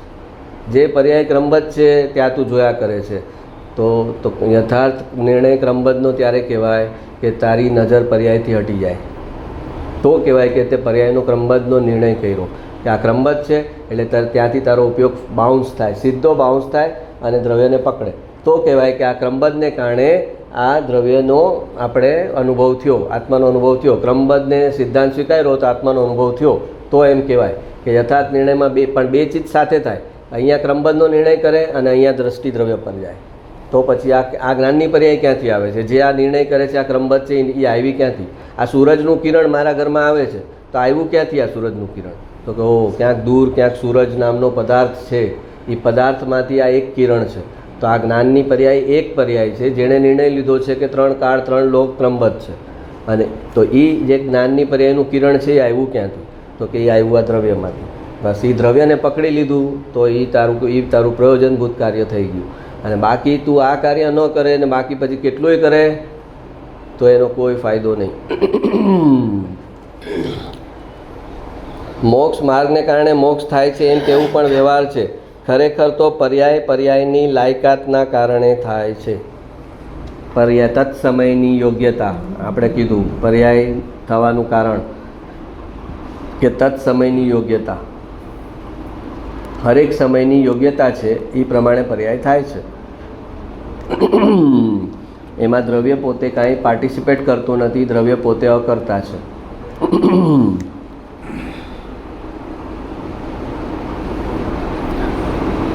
દ્રવ્ય દ્રષ્ટિ જીનેશ્વર વાક્ય 138.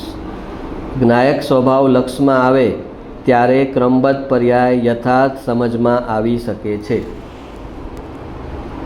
એવું આવ્યું હમણાં આપણે કે જ્ઞાયક સ્વભાવ તને લક્ષમાં આવે તો ક્રમબદ્ધ પર્યાય તને બરાબર સમજાણી એમ કહેવાય. જ્ઞાયક સ્વભાવ લક્ષમાં આવે ત્યારે ક્રમબદ્ધ પર્યાય યથાર્થ સમજમાં આવી શકે છે. જે જીવ પાત્ર થઈને પોતાના આત્મહિત માટે સમજવા માગે છે તેને આ વાત યથાર્થ સમજમાં આવી રહે છે. જે જીવ પાત્ર થઈને આ વાતને યથાર્થ રીતે સમજવા માગે છે કે મારે મારું આત્મકલ્યાણ કરવું છે, એના માટે મને આ વાત સમજવી છે, એમ એની અંદર સાચા રસ રુચિ છે તો એને આ વાત સમજાઈ જાય છે. જેને જ્ઞાયકની શ્રદ્ધા નથી, સર્વજ્ઞની પ્રતીત નથી, અંદરમાં વૈરાગ્ય નથી અને કસાઈની મંદતા પણ નથી, એવો જીવ તો જ્ઞાયક સ્વભાવના નિર્ણયનો પુરુષાર્થ છોડીને ક્રમબદ્ધના નામે સ્વચ્છંદતાનું પોષણ કરે છે. હા, પોતાનાથી કાંઈ બી કોઈનું ખોટું થઈ ગયું, નુકસાની થઈ ગઈ, એક્સિડન્ટ થઈ ગયો તો કે ક્રમબદ્ધ છે ને, કીધું છે ને ક્રમબદ્ધ છે, એમ કહે છે કે એ સ્વચ્છંદતાનું પોષણ કરે છે. કોણ? જેને જ્ઞાયકની શ્રદ્ધા નથી, સર્વજ્ઞની પ્રતીત નથી, અંદરમાં વૈરાગ્ય નથી અને કસાયની મંદતા પણ નથી, એવો જીવ તો જ્ઞાયક સ્વભાવના નિર્ણયનો પુરુષાર્થ છોડીને ક્રમબદ્ધના નામે સ્વચ્છંદતાનું પોષણ કરે છે. એવા સ્વચ્છંદી જીવની અહીં વાત નથી. કહે છે કે ક્રમબદ્ધનો સ્વચ્છંદપૂર્વક નિર્ણય કરે અને એનો મિસયુઝ કરે એવા જીવની આપણે વાત નથી કરતા. પણ જો સાચા અર્થમાં જો એ ક્રમબદ્ધ સમજશે તો એની દ્રષ્ટિ દ્રવ્ય પર જયા વગર રહેશે નહીં, અને દ્રવ્ય પર દ્રષ્ટિ જશે એટલે એને યથાર્થ ક્રમબદ્ધનું જ્ઞાન થશે અને પછી એને ઝાઝા ભાવ નહીં બચે. જે જીવ ક્રમબદ્ધ પર્યાયને યથાર્થ રૂપથી સમજે છે તેને સ્વચ્છંદતા થઈ શકે જ નહીં. ક્રમબદ્ધને જે યથાર્થ રીતે સમજે એ પોતે સ્વચ્છંદપણતા કરી શકે નહીં. એનો પુરુષાર્થ તો ઓર વધી જાય કે પર્યાય ક્રમબદ્ધ છે તો ઓલો જીવ શું કરે? પર્યાય ક્રમબદ્ધ છે તો મારું સમ્યક દર્શન બી ક્રમબદ્ધ છે ને, મારો મોક્ષ પણ ક્રમબદ્ધ છે ને, તો પછી મારે પુરુષાર્થ શું કામ કરવાનો? તો એ પ્રમાદવાળો એમ યુઝ કરે.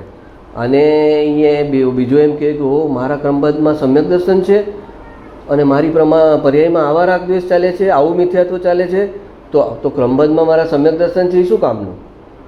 આ બધું અહીંથી હટશે નહીં તો એ ક્રમબદ્ધ આવશે કેવી રીતે? તો એનો પુરુષાર્થ તો ઓર વધી જાય કે ઓ મારો ખરેખર ક્રમબદ્ધ તો નિર્મળ પર્યાય એ મારો ક્રમ છે, મલિન પર્યાયનો ક્રમ મારો નથી. મારો પર્યાયનો ક્રમ તો નિર્મળ જે છે એ મારો છે. તો પછી નિર્મળ પર્યાયનો ક્રમ મારો છે તો અત્યારે પર્યાયમાં મલિનતા કેમ છે? તો એ પર્યાયને મલિનતા કેમ ટાળી શકાય? ત્યાં એનો ઉપયોગ લાગે કે આ પર્યાયમાં શું પુરુષાર્થ કરવાનો છે? વ્યવહારથી અને દ્રવ્ય સાથે જોડાણ કરીને કેવી રીતે પોતાનું લક્ષ દ્રવ્ય દ્રષ્ટિ કરવાની છે. એ બે પ્રકારે એનો નિશ્ચય અને વ્યવહારથી પુરુષાર્થ ચાલે. જે સાચા અર્થમાં સમજે એ પર્યાયના દોષ પણ ગોતીને જ્યાં કાઢવાના છે એ કાઢી શકે, રાગને ટાળવાનો છે ત્યાં ટાળે. અને એમ ન કે હા દ્રવ્ય દ્રષ્ટિ કરીશ ને એટલે પછી વયા જશે ને એની મેળે રાગ દ્વેષ તમે કીધું છે ને, તો કે કીધું છે કે વયા જશે, પણ એ વયા જશે ને એમાં આ પુરુષાર્થ પર્યાયનો પણ ભેગો છે કે તને દેખાય છે કે અહીંયા પાણી છે તો તું કહે હા મારા દ્રવ્ય દ્રષ્ટિ પ્રમાણે હશે ને તો હું નહીં લપશું, મારા ક્રમબદ્ધ પ્રમાણે હશે ને તો નહીં લપશું. અરે તને જ્ઞાનના ઉપયોગમાં દેખાય છે કે આ પાણી છે તો તને સામે બુદ્ધિ છે ને કે બાજુમાંથી જાઉં? તો યથાર્થ રીતે ક્રમબદ્ધ સમજશે એ પર્યાયમાં પણ યથાર્થ પુરુષાર્થ કરશે અને દ્રવ્ય દ્રષ્ટિ કરવાની છે, એ શ્રદ્ધાને ત્યાં રાખવાની છે, દ્રવ્ય પર એને પણ છોડશે નહીં. અને પર્યાયમાં જે વ્યવહારથી પુરુષાર્થ કરવાનો છે એ પણ કરશે. નહીંતર રાગને ટાળવાનો પુરુષાર્થ નહીં કરે અને કહેશે કે હું તો વિતરાગ છું, અને એમ કરીને સ્વચ્છંદી થશે, નિશ્ચયાભાસી થશે.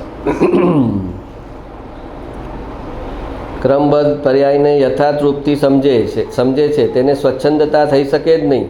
ક્રમબદ્ધને યથાર્થ સમજે તે જીવ તો જ્ઞાયક થઈ જાય છે, તેને કર્તૃત્વના ઉછાળા સમી જાય છે ને પરદ્રવ્યનો અને રાગનો અકર્તા થઈ જ્ઞાયકમાં એકાગ્ર થતો જાય છે. જેણે ક્રમબદ્ધનો નિર્ણય કર્યો એણે એની દ્રષ્ટિ જ્ઞાયક પર ગઈ તો કે હવે મારે શું કરવાનું? તો કે એની જ્ઞાયકમાં એકાગ્રતા કરવાની છે, દ્રવ્યમાં મારે એકાગ્રતા કરવાની છે, એનું મારે ધ્યાન કરવાનું છે. તો એ તો એનો પુરુષાર્થ ત્યાં ચાલુ થઈ જશે.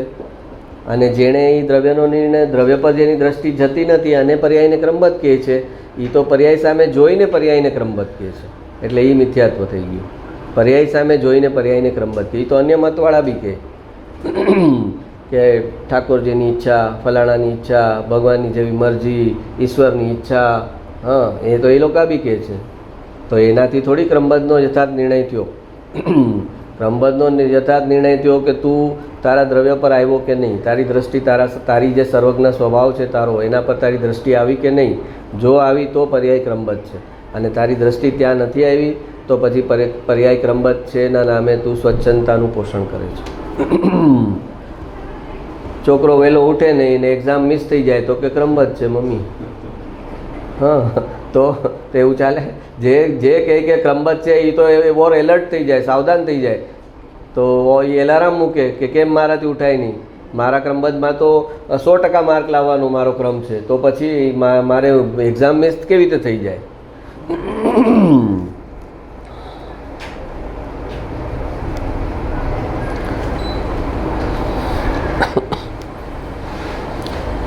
હજી એક વાક્ય છે દ્રવ્ય દ્રષ્ટિ જિનેશ્વરનું. દરેક પર્યાય સત છે, સ્વતંત્ર છે, એને પરની અપેક્ષા નથી. દરેક પર્યાય સત છે. સત, દ્રવ્ય સત, ગુણ સત, પર્યાય સત.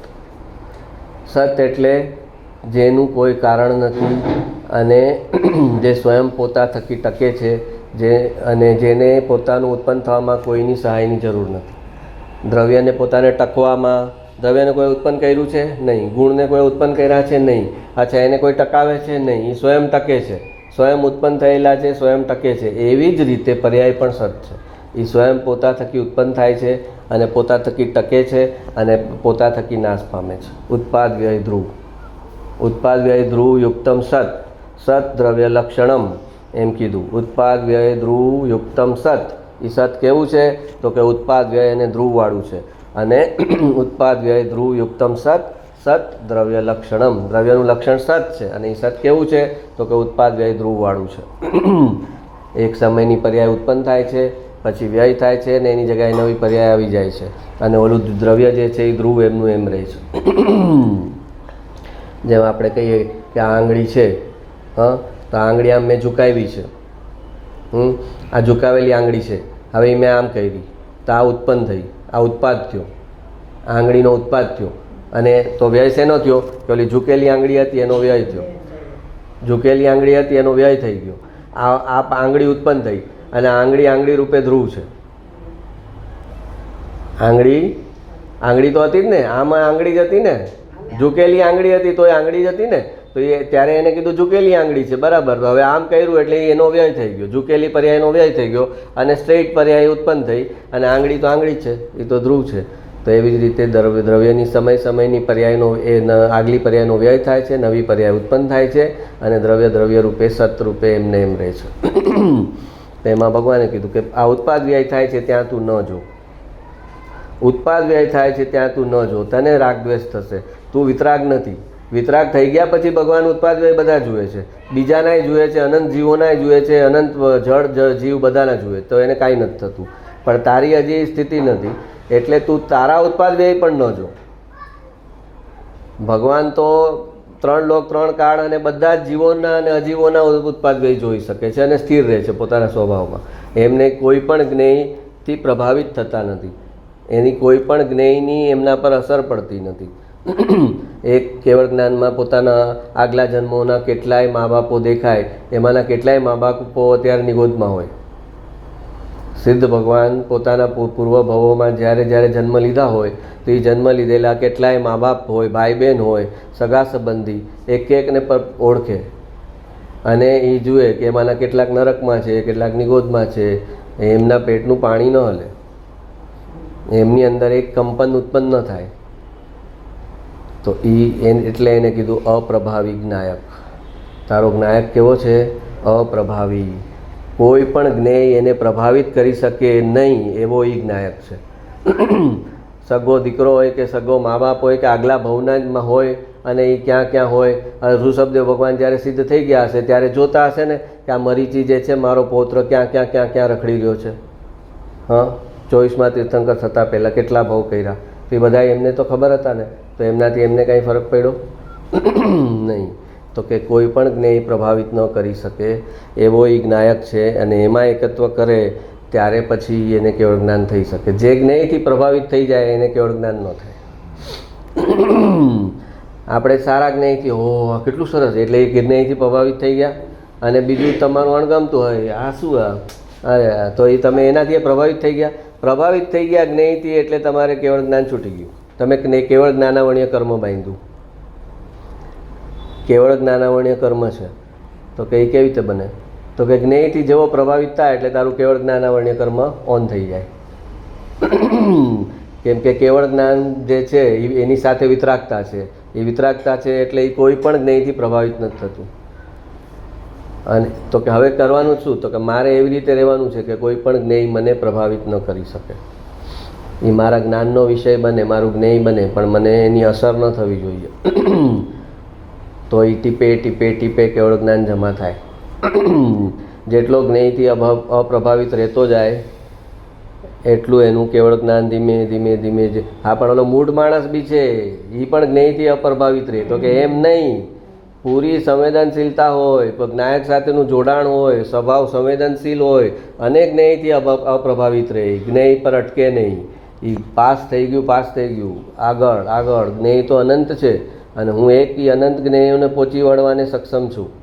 હું એક જ્ઞાયક છું પણ અનંત જ્ઞેયોને પહોંચી વળું એવી મારામાં તાકાત છે. તો કહે છે કે દરેક પર્યાય સત છે, સ્વતંત્ર છે, એને પરની અપેક્ષા નથી. રાગનો કરતા તો આત્મા નહીં, પણ રાગનું જ્ઞાન કહેવું એ વ્યવહાર છે. આત્માએ રાગ જાણ્યો એમ કહેવું એ વ્યવહાર છે. આત્મા આત્માને જાણે છે, આત્મા એની જ્ઞાનની પર્યાયને જાણે છે એટ ધ મોસ્ટ. તો એ જ્ઞાનની પર્યાયને જાણે છે. એ જ્ઞાનની પર્યાયમાં રાગને જાણવાનો ક્ષણ હતી, રાગને જાણવાનો સમય હતો. એ સમયે એમાં રાગ જણાણો છે. તો કે રાગ નથી જણાણો, મને તો મારી જ્ઞાનની પર્યાય જણાણી છે. તો કે રાગનું જ્ઞાન કહેવું એ વ્યવહાર છે અને જ્ઞાન પરિણામને આત્મા કરે એમ કહેવું એ પણ વ્યવહાર છે. જ્ઞાન પર્યાયને આત્મા પરિણામ આવે, જ્ઞાનની પર્યાયને એમ કહેવું એ વ્યવહાર છે. સમજાણું? પર્યાય જ્ઞાનમાં કાર્ય ક્યાં થાય છે? પર્યાયમાં. જાણવાનું નવું કાર્ય થાય છે ને જ્ઞાન પર્યાયમાં.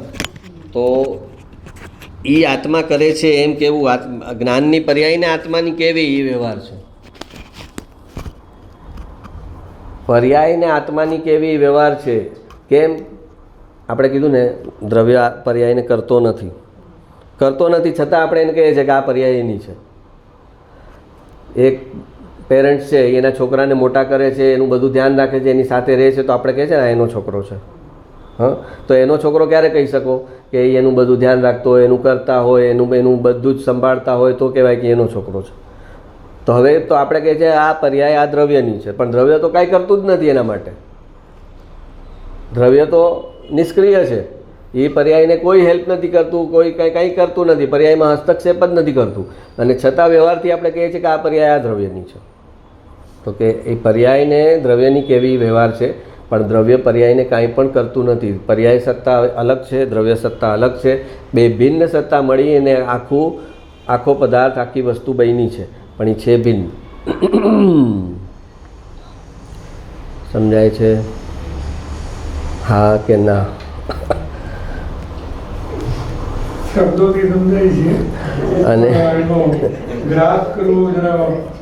અને જ્ઞાન પરિણામને આત્મા કરે એમ કહેવું એ પણ વ્યવહાર છે. જ્ઞાનની પર્યાયને આત્મા કરે છે એમ કહેવું એ વ્યવહાર છે કે આત્માએ આ જ્ઞાનની, આ કેવળ જ્ઞાનની પર્યાય કોને કરી? આ સિમંદર સ્વામીની કેવળ, તો કે સિમંદર સ્વામીના આત્માએ, સિમંદર સ્વામીના આત્માએ કેવળ જ્ઞાન કર્યું એમ કહીએ ને આપણે વ્યવહારમાં, કે ભગવાને કેવળ જ્ઞાન ઉત્પન્ન કર્યું. તો કે ભગવાને કેવળ જ્ઞાન ઉત્પન્ન કર્યું એ વ્યવહારથી બોલ્યા. કેવળ જ્ઞાનની પર્યાય સ્વયં પોતાના સટકારકથી ઉત્પન્ન થઈ છે. એમાં જે મૂળ આત્મા ભગવાનનો છે, જે ધ્રુવ દ્રવ્ય, એને કાંઈ કર્યું નથી. અને છતાં કેવું? કેમ કે આપણે એ પર્યાય, જો મહાવીર સ્વામીનું કેવળ જ્ઞાન છે, તો સિમંદર સ્વામીનું કેવળ જ્ઞાન છે, તો આપણને બાકી બધા જે જીવો છે એને ડિનાય કરવા છે કે એમના થકી આ સિમંદર સ્વામીની કેવળ જ્ઞાનની પર્યાય ઉત્પન્ન નથી થઈ. હા, એ ડિનાય કરવું છે. તો આપણે કોના થકી થઈ? તો કે સિમંદર સ્વામીના આત્મા થકી જ આ પર્યાય થઈ. એ આરોપ અહીંયા મૂક્યો. પણ પછી એનાથી આગળ જઈશ તો કે ના, એનો જે આત્મા છે એણે નથી કર્યું. પહેલાં બીજાની ડુઅરશીપ ડિનાય કરવી છે કે બીજા થકી તારી પર્યાય ન થઈ શકે, એટલે ત્યાં આગળ એમ ડિનાય કર્યું કે એના થકી નથી થયું. ને પછી અહીંયા તારો આત્મા પણ તારી પર્યાય ન કરી શકે એમ કહેવાની વાત છે કે તારો આત્મા પણ તારી પર્યાય, તારી રાગ અનુસાર, તારા સંકલ્પ અનુસાર, વિકલ્પ અનુસાર ન કરી શકે, એના ક્રમબદ્ધ અનુસાર થઈ શકે.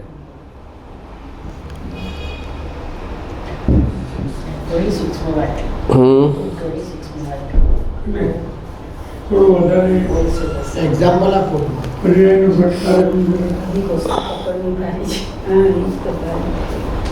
હા, બીજું વાક્ય લઉં, દ્રષ્ટિ જિનેશ્વરનું. આ બહુ સરસ વાક્ય છે. તમને બધાને આમ રાહત થશે એવું વાક્ય છે. થોડુંક બધે મારે રાખવું પડે ને, થોડા મલમ પણ રાખવા પડે અને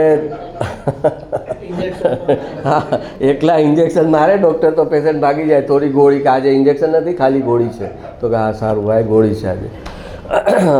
એટલે ખાસ એ રાખી છે કે કેટલું સરસ લખ્યું છે ગુરુદેવે.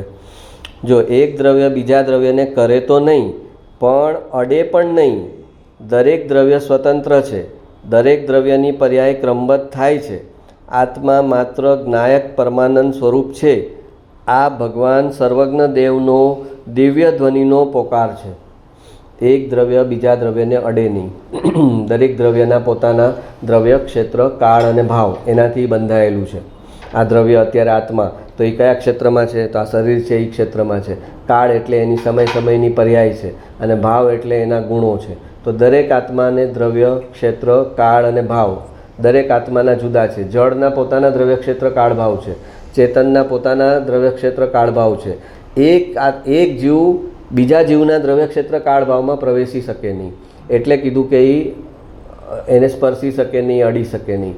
તમે દૂધમાં સાકર નાખી પણ સાકરના દ્રવ્ય, ક્ષેત્ર, કાળ, ભાવ એનામાં છે.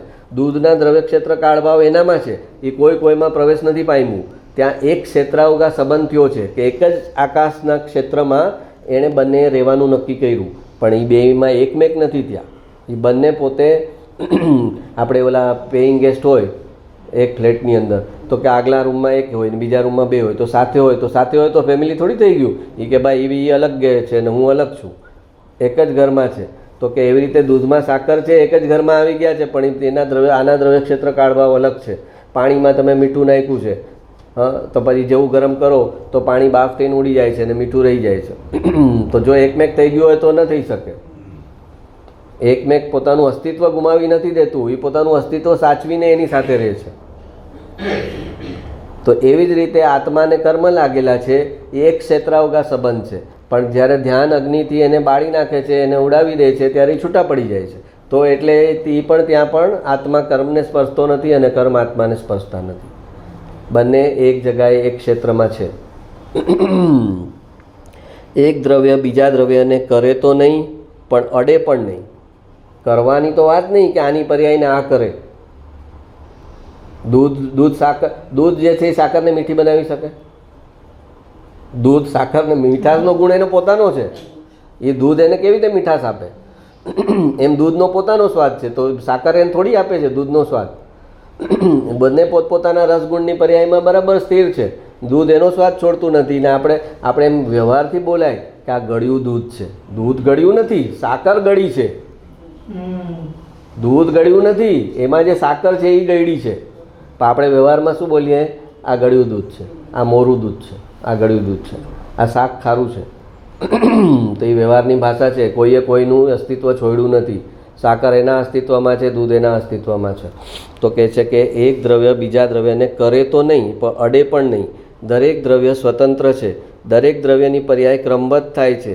આત્મા માત્ર જ્ઞાયક પરમાનંદ સ્વરૂપ છે. આ ભગવાન સર્વજ્ઞ દેવનો દિવ્ય ધ્વનિનો પોકાર છે. બોલો કે જે સમોસરણમાં ભગવાન આ દિવ્ય ધ્વનિમાં પોકાર કરે છે કે એક દ્રવ્ય બીજા દ્રવ્યને અડતું નથી. આત્મા કર્મને અડતો નથી, આત્મા વિકારને અડતો નથી અને કર્મ આત્માને અડતા નથી. કર્મ જળ છે, આત્મા ચેતન છે. આવી અધ્યાત્મની સૂક્ષ્મ વસ્તુ આ કાળે જેને અંદરમાં રુચિ ને પરિણમી જાય છે એવા જીવોને 1, 2, 4 ભવ જ હોય. લ્યો મજા કરો. ગુરુદેવે કહી દીધું. શું કીધું? આવી અધ્યાત્મની સૂક્ષ્મ વસ્તુ આ કાળે જેને અંદરમાં રુચિને પરિણમી જાય છે, રુચિને પરિણમી જાય છે એવા જીવને 1, 2, 4 ભવ જ હોય, વધુ હોય નહીં એમ શાસ્ત્રમાં આવે છે. કેમ કે હવે એનું રીઝન આપે છે કે કેમ એમ. કેમ કે આ કાળે કેવડી નથી, અવધિ જ્ઞાની કે મનપર્યાય જ્ઞાની નથી. આશ્ચર્યના કારણો ઇન્દ્ર આદિ દેવનું આવવું થતું નથી. ચક્રવર્તી આદિ ચમત્કારિક કોઈ ચીજ નથી. છતાં આ અધ્યાત્મનું સૂક્ષ્મ તત્વ અંદરમાં રૂચી જાય છે. એના ભાવ વિશેષ છે. કે ચોથા આરામાં એટલું ઇઝી થઈ જાય કે ઇન્દ્ર અહીંયા ભગવાનના સમોસણમાં આવ્યો હોય તો એને જોઈને માણસોને શ્રદ્ધા બેસે કે હા આજે કહે છે કે ઇન્દ્ર હોય, દેવલોક હોય, આ બધું હોય તો આ તો સામે જ છે, આમાં પ્રૂફની જરૂર નથી. ચક્રવર્તી હોય એની રિદ્ધિ સિદ્ધિ લબ્ધિ જુએ તો પણ એનાથી થાય કે કાંઈક તો છે. તો કે આ પાંચમારામાં બધું બંધ થઈ જાય.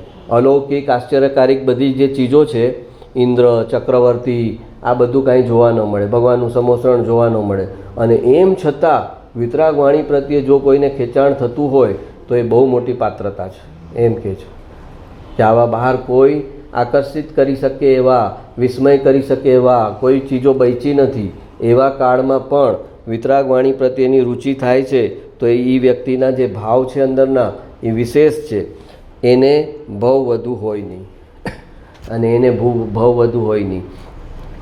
કે છે ચક્રવર્તી નથી, અવધિજ્ઞાની નથી. અવધિજ્ઞાની હોય ને એ કેટલું બધું જણાવી દે તો એમાંથી એને થાય. સમજો અત્યારે તોય આપણે બેનસીબેને કીધું તો આપણને એટલી શ્રદ્ધા બેસી ને, એટલી ઇઝીલી કે ભાઈ આ પાછલા આ કૃપાળુદેવને સમજો કે 900 ભવ યાદ આવ્યા, પોતાના બેનસીબેનને પોતાના આગલા પાછલા 9 ભવ યાદ આવ્યા, તો એ આપણી ધર્મની શ્રદ્ધાને દ્રઢ કરવામાં મદદરૂપ થાય છે. પણ એટલું બાય એન્ડ લાર્જ નથી. આપણે રેર કેસમાં ખબર પડે કે આને અવધિજ્ઞાન છે કે આને મન પર. તો કે આવી રેરિટી જ્યાં છે ત્યાં પણ જો વિતરાગ વાણીની શ્રદ્ધા બેસે છે, એના તરફ એને ખેંચાણ થાય છે, એ સાંભળવાની એને ગમે છે, તો એ એક પ્રકારની પાત્રતા છે. અને એ પાત્રતા જેની હોય એને બહુ વધુ હોય નહીં.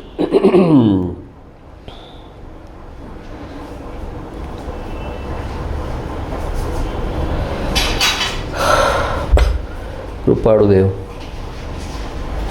આજે જે વસ્તુમાં સુખ લાગે છે કાલે એ જ વસ્તુ તમારા દુઃખનું કારણ બની જશે. સુખ અને દુઃખ માત્ર ભ્રમણા છે, સાચું સુખ આત્મામાં છે. કે છે કે આજે જે વસ્તુમાં સુખ લાગે છે તો એ કેટલી અનિત્યતા છે, કેટલું નશ્વર છે બધું. કે જે ચીજમાં સુખ લાગે છે એ જ ચીજ દુઃખ જ થઈ જશે કાલે. આપણા અભિપ્રાય બી બદલાઈ જશે સુખના. આપણે કેટલા ચીજોમાં સુખ માન્યું હતું ને હવે અત્યારે એમાં સુખ નથી. નાનપણમાં કઈ ચીજોમાં સુખ હતું એમાં અત્યારે ક્યાંય છે સુખ? નાનપણમાં રખડવા જતા વાડીમાં અને તડકામાં ચોરના માથે રખડતા, ગોટી રમતા, ઓલી શું કહેવાય પતંગ ચગાવતા, એ બધા સુખ જ હતા ને. હવે અત્યારે કોઈ કહે કે ભાઈ હાલો ગોટી રમવા, મજા આવશે, સુખ છે. તો કે ભાઈ એમાં સુખ નથી. હા, બેઠા બેઠા રહું તો મને સુખ લાગે છે. હવે તો એ જે શારીરિક શ્રમ કરવાનો સમય પસાર થઈ ગયો. તો કે તારી સુખની વ્યાખ્યા સતત બદલતી રહી છે. તે હંમેશા હર જન્મમાં સુખની વ્યાખ્યા બદલી છે.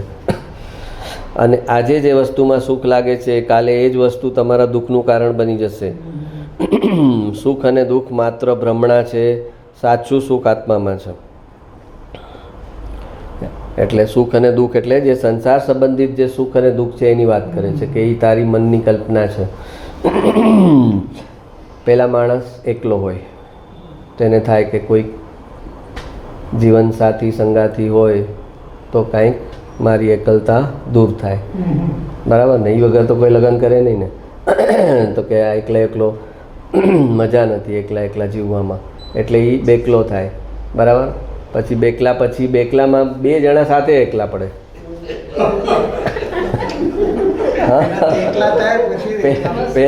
પેલા એકલો હોય પછી 2 જણા સાથે એકલતા અનુભવે.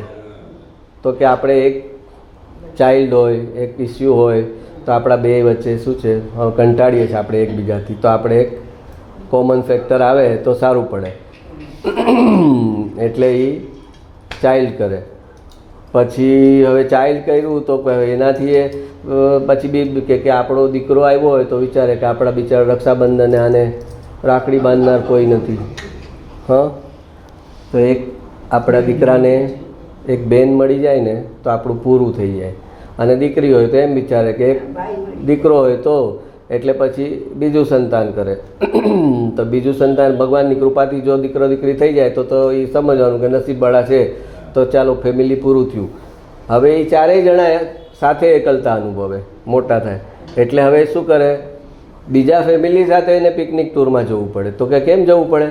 તો કે એકલું એકલું લાગે, એકલા જઈએ ને તો અરે પણ પહેલાં તું એકલો હતો, એમાંથી ડબલ બીજો થયો, પછી એમાંથી સંતાન, પછી ચોથું, અને હજી એકલો. હા તો કે ઓલા ફ્રેન્ડને સાથે રાખો, એક ફેમિલી, બીજું ફેમિલી, ત્રીજું ફેમિલી, તો 4 ફેમિલી સાથે એકલતા અનુભવવા જાય. એકલતાનો અનુભવ 4 ફેમિલી સાથે કરે, એનું નામ સંસાર. સાથે મળીને એકલતા અનુભવવાની. તો જ્ઞાની કહે છે એના કરતાં અમે એકલા રહીને એકલતા ન અનુભવીએ, સાથે રહીને એકલતા અનુભવવાની, એના કરતાં એકલા રહીને એકલતા અનુભવીએ ને.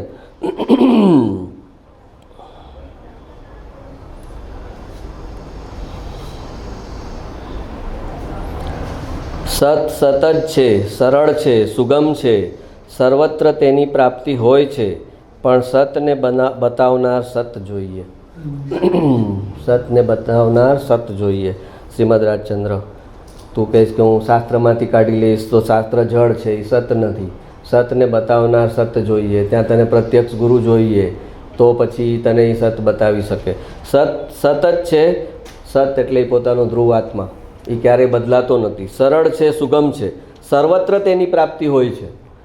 ધ્રુવ દ્રવ્ય છે એ બધા પાસે પોતપોતાનું ધ્રુવ દ્રવ્ય છે જ, એમાં એકત્વ કરાવનાર, એને બતાવનાર, એમાં જ તારે ઢળવાનું છે એમ સંસ્કાર નાખનાર એ ગુરુની જરૂર છે. ધ્રુવ દ્રવ્ય તો દરેકનું પોતા પાસે છે, પણ એને ધ્રુવ, આપણે આગલા ઓલામાં સત્સંગમાં લીધેલું કે સાચા ગુરુ કોને કહેવાય, એ ગુરુદેવે વ્યાખ્યા આપી હતી કે ધ્રુવ દ્રવ્ય તરફ ધક્કો મારે, તને સતત તારા ધ્રુવ દ્રવ્ય તરફ ધક્કો મારે, એ સાચા ગુરુ. બાકી બધી વ્યવહારની વાત આવે, પણ છેલ્લે એની વાત આવીને અટકે ક્યાં, કે તારે તારા ધ્રુવ દ્રવ્યમાં જવાનું છે, અને એ તારું એક જ છે. તે આ જન્મમાંથી આવતા જન્મમાં જઈશ ત્યારે એ તારું દ્રવ્ય તારી સાથે આવવાનું છે. એની જે તે શ્રદ્ધા, એના જે તે સંસ્કાર પાડ્યા હશે, એમાં જે અહમપણું કર્યું હશે, એ તારું કામનું છે, એ તારી કહેવાય કે એસેટ છે. બાકી તું જે કરે છે એ બધી લાયબિલિટી છે, એ બધી જ ખોટનો ધંધો છે. તે ધ્રુવના જેટલા સંસ્કાર નાખ્યા, ધ્રુવના જેટલા સંસ્કાર નાખ્યા, એ તારી ઈ પ્લસ પોઈન્ટ છે. કેમ કે ધ્રુવના સંસ્કાર નાખ્યા તો એનાથી તને અનુભવ નથી અત્યારે, પણ તું ધ્રુવનો વિકલ્પ કરે છે, સંસ્કાર નાખે છે, તો એનાથી તારું પુણ્યનું બંધી પુણ્ય જનરેટ થાય છે. અને એ ધ્રુવનો તું જ્યારે અનુભવ કરીશ તો તને નિર્જરા થશે, સંવર નિર્જરા. તો સંવર નિર્જરા અને મોક્ષ પણ ધ્રુવ થકી છે, અને પુણ્યનું બંધી પુણ્ય છે એ પણ ધ્રુવ થકી છે. તો કહે છે કે હવે તને જે બેનસીબેન કહેતા, તને સંસાર સારો જોઈએ છે તો પણ આત્માનો અભ્યાસ કર, આત્માના સંસ્કાર નાખ, અને તને મોક્ષે જવું છે તો પણ આત્માનો સંસ્કાર નાખ. તો એમ કેમ કીધું, તો કે ધ્રુવના જેટલા સંસ્કાર નાખશે અને હજી ધ્રુવનો અનુભવ નથી, એટલે એ દેવગતિ યોગ્ય પુણ્ય બનાવશે, જ્યાં ભગવાનના સમોસણમાં જઈ શકશે, એ ત્યાંથી સાંભળવા માટે એવું પુણ્ય બનાવશે કે એને બહાર બધું જ સુખ સાતાની કમી નહીં હોય, અને દુઃખી માણસ મોક્ષે ન જઈ શકે. સંસારના સુખમાં જેને તુચ્છતા લાગવા લાગે એ મોક્ષે જઈ શકે, દુઃખી માણસ મોક્ષે ન જઈ શકે. સંસારના બધા જ સુખની રેલમ છેલ, અને એ પણ જેને તુચ્છ લાગવા લાગે ઓલું શાશ્વત સુખના સામે, ત્યારે એ મોક્ષે જઈ શકે. તો જેટલા મોક્ષે જનારા છે એટલા જ બધા જ દેવગતિએ જઈને પછી જ મોક્ષે જનારા છે. કેમ કે ધ્રુવના સંસ્કાર નાખ્યા. પહેલાં એ સંસ્કાર નાખ્યા એટલે રાગ હતો, રાગ હતો એટલે એ જેટલું સાંભળતા હતા એ પુણ્યનું બંધી પુણ્યમાં કન્વર્ટ થતું હતું, તત્વના સંસ્કારનું. અને બાકી પછી જ્યારે એકચ્યુઅલ એકાગ્રતા કરી ત્યારે એ પછી એની નિર્જરા થઈને મોક્ષે જશે. તો એમાં 3-4 ભાવ આવી જાય વચ્ચે. ગુરુદેવ જેવાને 4 ભાવ, ચોથે ભાવે મોક્ષ છે, બરાબર. જેટલા આપણે જેને જ્ઞાની સમજીએ છીએ બધા જ અત્યારે દેવલોકમાં છે. કૃપાળુ દેવ દેવગતિ, ગુરુદેવ દેવગતિ, કુંકુદાચાર્ય દેવ દેવગતિ, બેનશ્રીબેન દેવગતિ, સોગાનીજી દેવગતિ, કૃપાળુ દેવ દેવગતિ. જે દેવગતિને હેય કેનારા છે, પુણ્યને હેય કેનારા છે, એ બધા જ પુણ્યના ફળમાં દેવલોકમાં છે. એનું કારણ શું, તો કે પુણ્ય હેય છે એમ સાચી શ્રદ્ધા આપી, એને કારણે અઢળક પુણ્ય બની ગયું એમને. પુણ્યને હેય કીધું. અનંત જ્ઞાનીઓ આગલા કહીને ગયા હતા પુણ્ય હેય છે, એ આનંદ જ્ઞાનીઓની વાત એમણે દોહરાવી કે પુણ્ય હેય છે, તું શ્રદ્ધામાં સ્થાપના કર, પુણ્ય હેય છે. અને એ સાચી શ્રદ્ધા તને આપી, એનું એમને પુણ્ય બની ગયું. તને ખોટી શ્રદ્ધા ન આપી કે પુણ્ય કરીશ તો તારું ધીમે ધીમે મોક્ષ થશે, એમ ખોટું ન કીધું, સાચું કીધું કે દેવગુરુ શાસ્ત્રનું પણ પ્રેમ, પૂજા, ભક્તિ જે કંઈ છે એનાથી તારું પુણ્ય બનશે, પુણ્યનું બંધી પુણ્ય બનશે, એનાથી તું સમોસણમાં પહોંચીશ, એમાંથી તને ભગવાનની વાણી સાંભળવા મળશે, પણ એનાથી મોક્ષ નહીં થાય.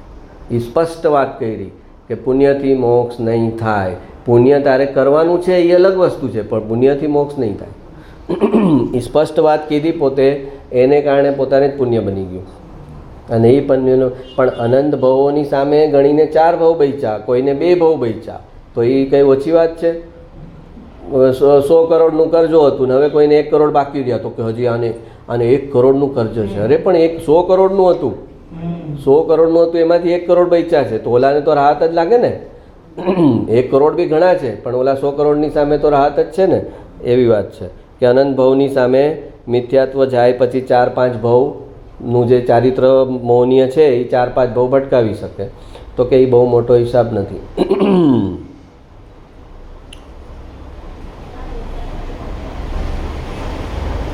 હા, ગુરુદેવ વચનામૃત. જે ઘરે ન જવું હોય તેને પણ જાણવું જોઈએ. લ્યો, હા, તો કે પર્યાય હે કીધી એટલે પર્યાયને જાણવાની જ નહીં. તો કે ભાઈ પર્યાય હે છે એટલે એ ઘરે જવાનું નથી, પર્યાયમાં એકત્વ નથી કરવાનું, એટલે કહેવાય કે એ પર્યાયના ઘરે આપણે જવાનું નથી, એમાં એકત્વ કરવાનું નથી. પણ એનો મતલબ એનું જ્ઞાન નહીં કરવાનું એમ નથી કીધું, એને જાણવું તો જોઈએ. આ બાજુવાળાનું ઘર છે એમ મારે ન જાણવું જોઈએ, નહીંતર હું એમાં ઘૂસી જાઉં. આ ઘર તો મારું છે, ચલો એ તો મેં સ્વીકાર્યું, આ ઘર તો મારું છે, પણ હું આ ઘરમાં આવું છું ક્યારે? મારા જ્ઞાનમાં સાથે એ છે કે ઓલું બાજુવાળાનું ઘર મારું નથી. આસ્તી ને નાસ્તી બે સાથે છે. ખાલી આ મારું ઘર છે એનાથી તમે આ ઘરમાં નથી આવતા, ઓલું ઘર મારું નથી એટલે પણ તમે આ ઘરમાં આવો છો. તો બે તને ખબર હોવી જોઈએ કે જે ઘરે ન જવું હોય તેને પણ જાણવું જોઈએ. એટલે કે પર્યાયમાં એકત્વ નથી કરવાનું, પર્યાયની દ્રષ્ટિ નથી કરવાની. એનો મતલબ તું એમ નીકાળે કે પર્યાયને નહીં જાણવું તો ચાલશે, તો કે એમ નથી, પર્યાયને જાણવી પડશે. એ ઘર પોતાનું નથી પણ બીજાનું છે તેમ જાણવું જોઈએ. તેમ પર્યાયનો આશ્રય કરવાનો નથી, તેથી તેનું જ્ઞાન પણ નહીં કરે તો એકાંત થઈ જશે, પ્રમાણ જ્ઞાન નહીં થાય.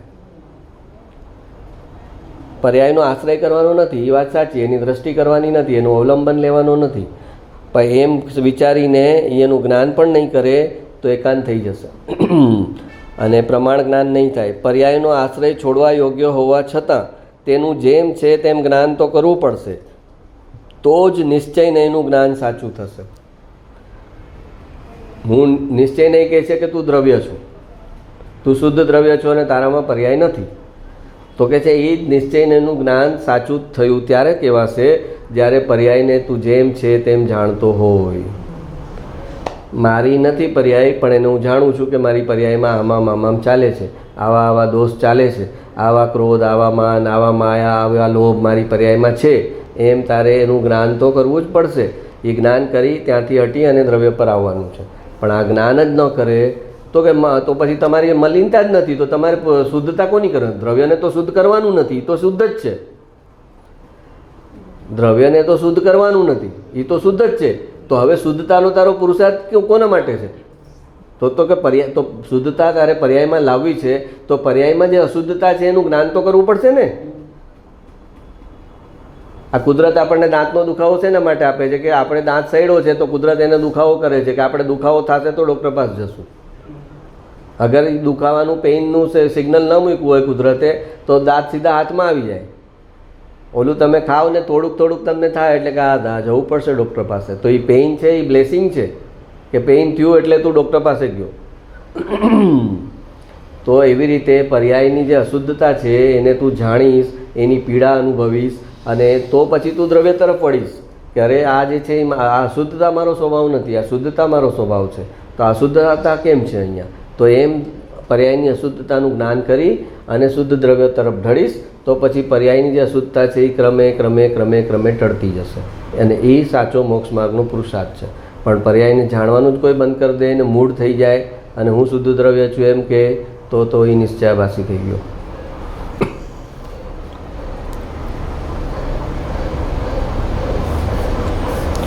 જીવ તત્વ, કૃપાળુદેવનું વાક્ય છે, જીવ તત્વ ઉપર દ્રષ્ટિપૂર્વક સમ્યક જ્ઞાનની પ્રગટતા થાય છે. કે છે કે સમ્યક જ્ઞાન કેવી રીતે ઉત્પન્ન થાય? તો કે જીવ તત્વ એટલે ધ્રુવ દ્રવ્ય, જીવ તત્વ ઉપર દ્રષ્ટિપૂર્વક ધ્રુવ દ્રવ્ય પર તારી દ્રષ્ટિ જ્યારે પડે ત્યારે તે આત્માનો આશ્રય કર્યો કહેવાય, અને જે પર્યાયમાં જે તારું ઉઘાડ જ્ઞાન ક્ષયોપસમ જ્ઞાન છે એ સમ્યક જ્ઞાન થયું કહેવાય, કેમ કે તારી દ્રષ્ટિ દ્રવ્ય પર છે. ત્યારે પર્યાયનું જે જ્ઞાન છે એ સમ્યક, એની આગળ એડજેક્ટિવ લાગે સમ્યક જ્ઞાન, નહીતર ન લાગે. અગર એની દ્રષ્ટિ ધ્રુવ પર નથી અને એ પર્યાયમાં ક્ષયોપસમ ઊભો કરે છે તો એ મિથ્યા જ્ઞાન થઈ ગયું. અગર એની દ્રષ્ટિ એના દ્રવ્ય પર નથી અને એ પર્યાયમાં શાસ્ત્ર વાંચી વાંચીને ક્ષયોપસમ વધારે છે તો એ જે છે એ જે જ્ઞાન છે એ સમ્યક જ્ઞાનની એનું લેબલ નહીં લાગે, અને સમ્યક જ્ઞાનનું લેબલ નહીં લાગે, મિથ્યા જ્ઞાનનું લેબલ લાગશે, ઉઘાડ જ્ઞાન ક્ષયોપસમ જ્ઞાનનું લેબલ લાગશે. તો જેમ ક્રિયાથી મોક્ષ નથી એમ શાસ્ત્રના ક્ષયોપસમથી પણ મોક્ષ નથી. ક્રિયા પણ એટલે હતી કે તું આત્માનો આશ્રય કરે, અને આ શાસ્ત્ર પણ એટલે હતા કે તું આત્માનો આશ્રય કરે, પણ તે આત્માનો આશ્રય ન કર્યો અને તું ક્રિયામાં તલ્લીન થઈ ગયો કે તું શાસ્ત્રમાં તલ્લીન થઈ ગયો. એ બે એક જ ચીજ છે. જીવ તત્વ પર દ્રષ્ટિપૂર્વક સમ્યક જ્ઞાનની પ્રગટતા થાય છે. સમ્યક જ્ઞાન અનેકાંતિક હોય છે. સમ્યક જ્ઞાન એકાંતવાળું ન હોય, સમ્યક જ્ઞાન અનેકાંતિક હોય, એટલે કે સમ્યક જ્ઞાન દ્રવ્યને પણ જાણે અને પર્યાયને પણ જાણે, એટલે કહેવાય અનેકાંત. સમ્યક જ્ઞાન અનેકાંતિક હોય છે. તે દ્રવ્ય અને પર્યાયને નિર્વિકલ્પ પ્રમાણમાં જાણે છે. તે દ્રવ્ય અને પર્યાયને બંનેને એટ એ ટાઈમ નિર્વિકલ્પ થઈને જાણે છે. એને કહેવાય સમ્યક જ્ઞાન. અને એ સમ્યક જ્ઞાન ઉત્પન્ન ક્યારે થશે તો કહે છે કે જીવ તત્વ ધ્રુવ દ્રવ્ય છે એના ઉપર તારી દ્રષ્ટિ, એમાં અહમપણું સ્થાપિત થશે ત્યારે તને પર્યાયમાં જે જ્ઞાન થશે એ સમ્યક થશે. અગર તારી દ્રષ્ટિ ધ્રુવ પર નથી આવી, આત્માનો આશ્રય તે નથી કર્યો અને તું અહીંયા શાસ્ત્રથી ક્ષયોપસમ વધારે છે તો એ મિથ્યા જ્ઞાનમાં જશે, એ સમ્યક જ્ઞાનમાં નહીં જાય.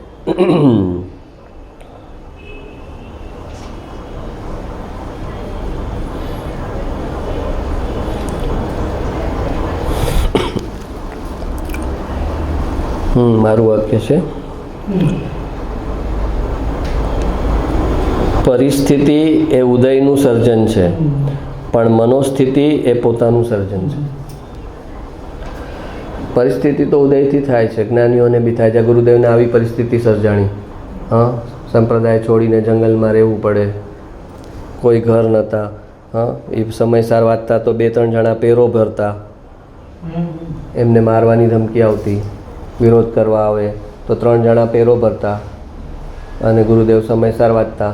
ઓલા નાના નાના વીંછી ને આવા જીવડાઓ બધા આવી જાય શાસ્ત્ર પર, એને ઉંચકીને આમ ગુરુદેવ મુકતા બાજુએ. તો આ ઉદયની પરિસ્થિતિ તો આવી થઈ ગઈ. ગયા જન્મના રાજકુમાર, વિચાર કરો. એ કહેતા કે મારું પુણ્ય ક્યાં ગયું. ભગવાનને સમોસણમાં સાંભળવા જતો, ગયા જન્મના રાજકુમાર, અને આ જન્મમાં સીધા ઉમરાળા ગામમાં નાના ઘરમાં, આવા ઘરમાં આવી ગયા. કેમ તો કે કુસંગનું ફળ ભોગવ્યું. કુસંગને કારણે અમારું બધું પુણ્ય બળી ગયું. નારાયણભાઈનો કુસંગ કર્યો ને, જે કહેતા કે મુનિ જરા વસ્ત્ર રાખે તો શું વાંધો, એમાં ભગવાન કહે કે વસ્ત્ર સહિત મુનિ દશા માને પોતાને તો નિગોદમાં જાય, એવું થોડી હોય. બહુ શિયાળાની ટાઢ હોય અને જરાક આમ વસ્ત્ર રાખી લે મુનિ, કે ઓઢી લે, કે એકાદ રૂમાલ રાખી લે તો એના માટે થોડી નિગોદમાં વયા જાય. આવા નાના દોષને કારણે કાકડીના ચોરને કંઈ ફાંસી થોડી અપાય. અરે માર્કેટમાં ઓલા ભૈયા પાસેથી કાકડી ચોરાવી છે તો એમાં એને કંઈ ફાંસી અપાય કાકડીના ચોરને? એમ મુનિને બહુ કંઈક એવું ખપ લાગી ગયો કે કાંઈ કર્યું ને એકાદ વસ્ત્ર રાખ્યું હોય તો તમે કહો કે વસ્ત્ર સહિત મુનિ દશા માને, મુનિ માનીશ પોતાને તો નિગોદમાં જઈશ. તો કે આ વાત મને ભગવાનની બેસતી નથી, ભગવાનની વાત મને બેસતી નથી. આવા અહંકારી જીવો હોય ચોથા આરામાં, ભગવાનની સામે એટ પાર આમને સામને વાત કરે કે આ ભગવાન તમે આટલું બરાબર છે, જરા આટલું બરાબર મને નથી લાગતું. ઊંધાઈ કરનારા માણસોનો કોઈ કાળમાં તોટો નથી હોતો. 5મા આરાની તો વાત જવા દો, ચોથા આરામાં આટલા ઊંધા હતા. ત્યાં તો ચોથો આરો હતો ને, સમય મહાવિદ્યમાં તો ચોથો આરો હતો. આ મરીચી જ્યારે ઋષભદેવ ભગવાનના કાળમાં હતા ત્યારે તો હજી ચોથો આરો હતો, તો એમણે કહેલી ને આટલી ઊંધાઈ. એટલે પરિસ્થિતિ એ ઉદયનું સર્જન છે પણ મનોસ્થિતિ એ પોતાનું સર્જન. પણ ગુરુદેવે એમાં પોતાની મનસ્થિતિ બગડવા ન દીધી. બહાર ઉદય તો ઘણો બધો ખરાબ હતો, ઘણો બધો અબજસ હતો, ઘણી બધી બદનામી હતી, તો ધીમે ધીમે બધું ધોવાણું ને એમનું નામ પોતાનું જસ્ટ બહાર આવ્યું. પહેલાં તો થોડા થોડા લોકો તો આવતા સોનગઢમાં સાંભળવા, 5-25, 100-200, 100-200, પછી એમ કરતાં કરતાં ટોળા આવતા થયા. તો ગુરુદેવને થોડી ફરક પડ્યો એનાથી. 5 જણા હતા તોય હતું, 5000 સાંભળે મને તોય છે. તો ઉદય પોતાના હાથમાં નથી. એ પરિસ્થિતિ જે છે ઉદય એ આપણા હાથમાં નથી, પણ મનોસ્થિતિ કેવી રાખવી, એના પ્રત્યે વલણ કેવું અપનાવવું, એના પ્રત્યે દુઃખ કેટલું અનુભવવું, આર્ત ધ્યાન રૌદ્ર ધ્યાન કરવું કે ન કરવું, એ પોતાના હાથમાં છે.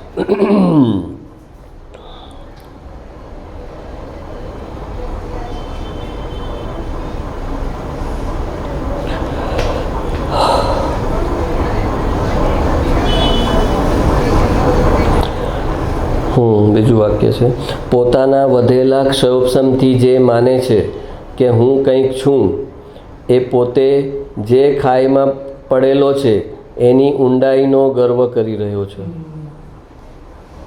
તમને ખબર છે હું જે ખાઈમાં પડ્યો છું એ વર્લ્ડની ડીપેસ્ટ ખાઈ છે, 5000 ફૂટ ઊંડી ખાઈ છે. ખબર છે તમને? અરે તું ખાઈમાં જે પડ્યો છે એનો પાછો ગર્વ કે હું ઊંડામાં ઊંડી ખાઈમાં પડ્યો છું. પોતાના વધેલા ક્ષયોપશમથી જે માને છે કે હું કંઈક છું, એ પોતે જે ખાઈમાં પડેલો છે એની ઊંડાઈનો ગર્વ કરી રહ્યો છે. ક્ષયોપશમ છે એ ઇન્દ્રિયજનિત છે, એ મન આધારિત છે. 5 ઇન્દ્રિય, 6ઠું મન, એના આધારથી ક્ષયોપશમ છે. તો એ ક્ષયોપશમ તને શેનો કામનો કીધું ને, કામનો હતો. તું તારા આત્મા સાથે જોડાણ કરી લે તો એ ક્ષયોપશમ જે છે એ સમ્યક જ્ઞાન થઈ ગયું. જ્ઞાની પણ જે બોલે છે એ ક્ષયોપશમથી જ બોલે છે, પણ આત્મા સાથે જોડાણ હોવાને કારણે એ સમ્યક જ્ઞાનનું સંબોધન પામે છે, એને લેબલ લાગે છે. અને જે પંડિત છે જેને આત્મા સાથે જોડાણ નથી, એ શાસ્ત્ર થકી જે બોલે છે એ મિથ્યા જ્ઞાન પાડે છે સંજ્ઞા ત્યાં આગળ. તો વાત છે અંદર જોડાણ થયું છે કે નથી થયું, અંદરની જે ચીજ તારી છે એ તને હાથમાં આવી છે કે નથી આવી, એ આવશે તો પર્યાયમાં ખાલી જ્ઞાન નહીં ઉઘડે, પર્યાયમાં સુખ ઉઘડશે, પર્યાયમાં નિરાકુરતા, પર્યાયમાં શાંતિ ઉઘડશે, બધું આવશે એની સાથે. જ્યારે પંડિત પાસે જ્યારે આત્માનું કનેક્શન નથી અંદર, તો પછી એને ક્ષયોપશમ સાથે આકુરતા છે, એ ક્ષયોપશમ સાથે ગર્વ છે, એ ક્ષયોપશમ થકી મને બધા માને, મારું માન રાખે, મારી ખ્યાતિ ફેલાય, એને એનો ભાવ છે ક્ષયોપશમ થકી. જ્યારે સમ્યક જ્ઞાનમાં અંદરથી જ તૃપ્તિ છે કે કેમ કે સમ્યક જ્ઞાન સાથે અંદરથી નિરાકુરતા છે, અંદરથી સુખનું વેદન છે. તો પછી એને મારું જ્ઞાન કોઈ માને રિજેક્ટ કરે, 5000 મને સાંભળે તો હું વધારે મોટો થઈ ગયો, અને આજે મને ઓછા સાંભળે છે તો હું નાનો થઈ ગયો, તો કે એવું કાંઈ નથી. મને 5000 માણસ કહે કે આ સાચું છે તોય સાચું છે, અને કોઈ ન કહે તોય આ સાચું છે, એટલું પોતાને અંદરથી દ્રઢતા હોય કે મને જે અંદરથી આવે છે એ સાચું છે. એ પોતાનો પુરાવો હોય અંદરથી, એ કોઈ એન્ડોર્સ કરે કે ન કરે એની હારે નિસ્બત નથી. પોતાના વધેલા ક્ષયોપશમથી જે માને છે કે હું કંઈક છું, એ પોતે જે ખાઈમાં પડેલો છે એની ઊંડાઈનો ગર્વ કરી રહ્યો છે.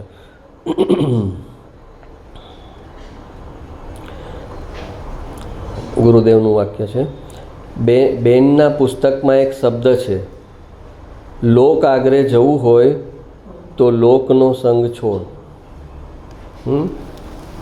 બોલો ગુરુ. લોક આગરે એટલે સિદ્ધશિલા, સિદ્ધ લોકની અગ્રતા, લોકના અગ્ર પોઈન્ટ ઉપર, ટોપ પોઈન્ટ. અગ્ર એટલે ટોપ, લોકના સૌથી ઊંચા સ્થાન પર તારે પહોંચવું હોય, લોક આગરે.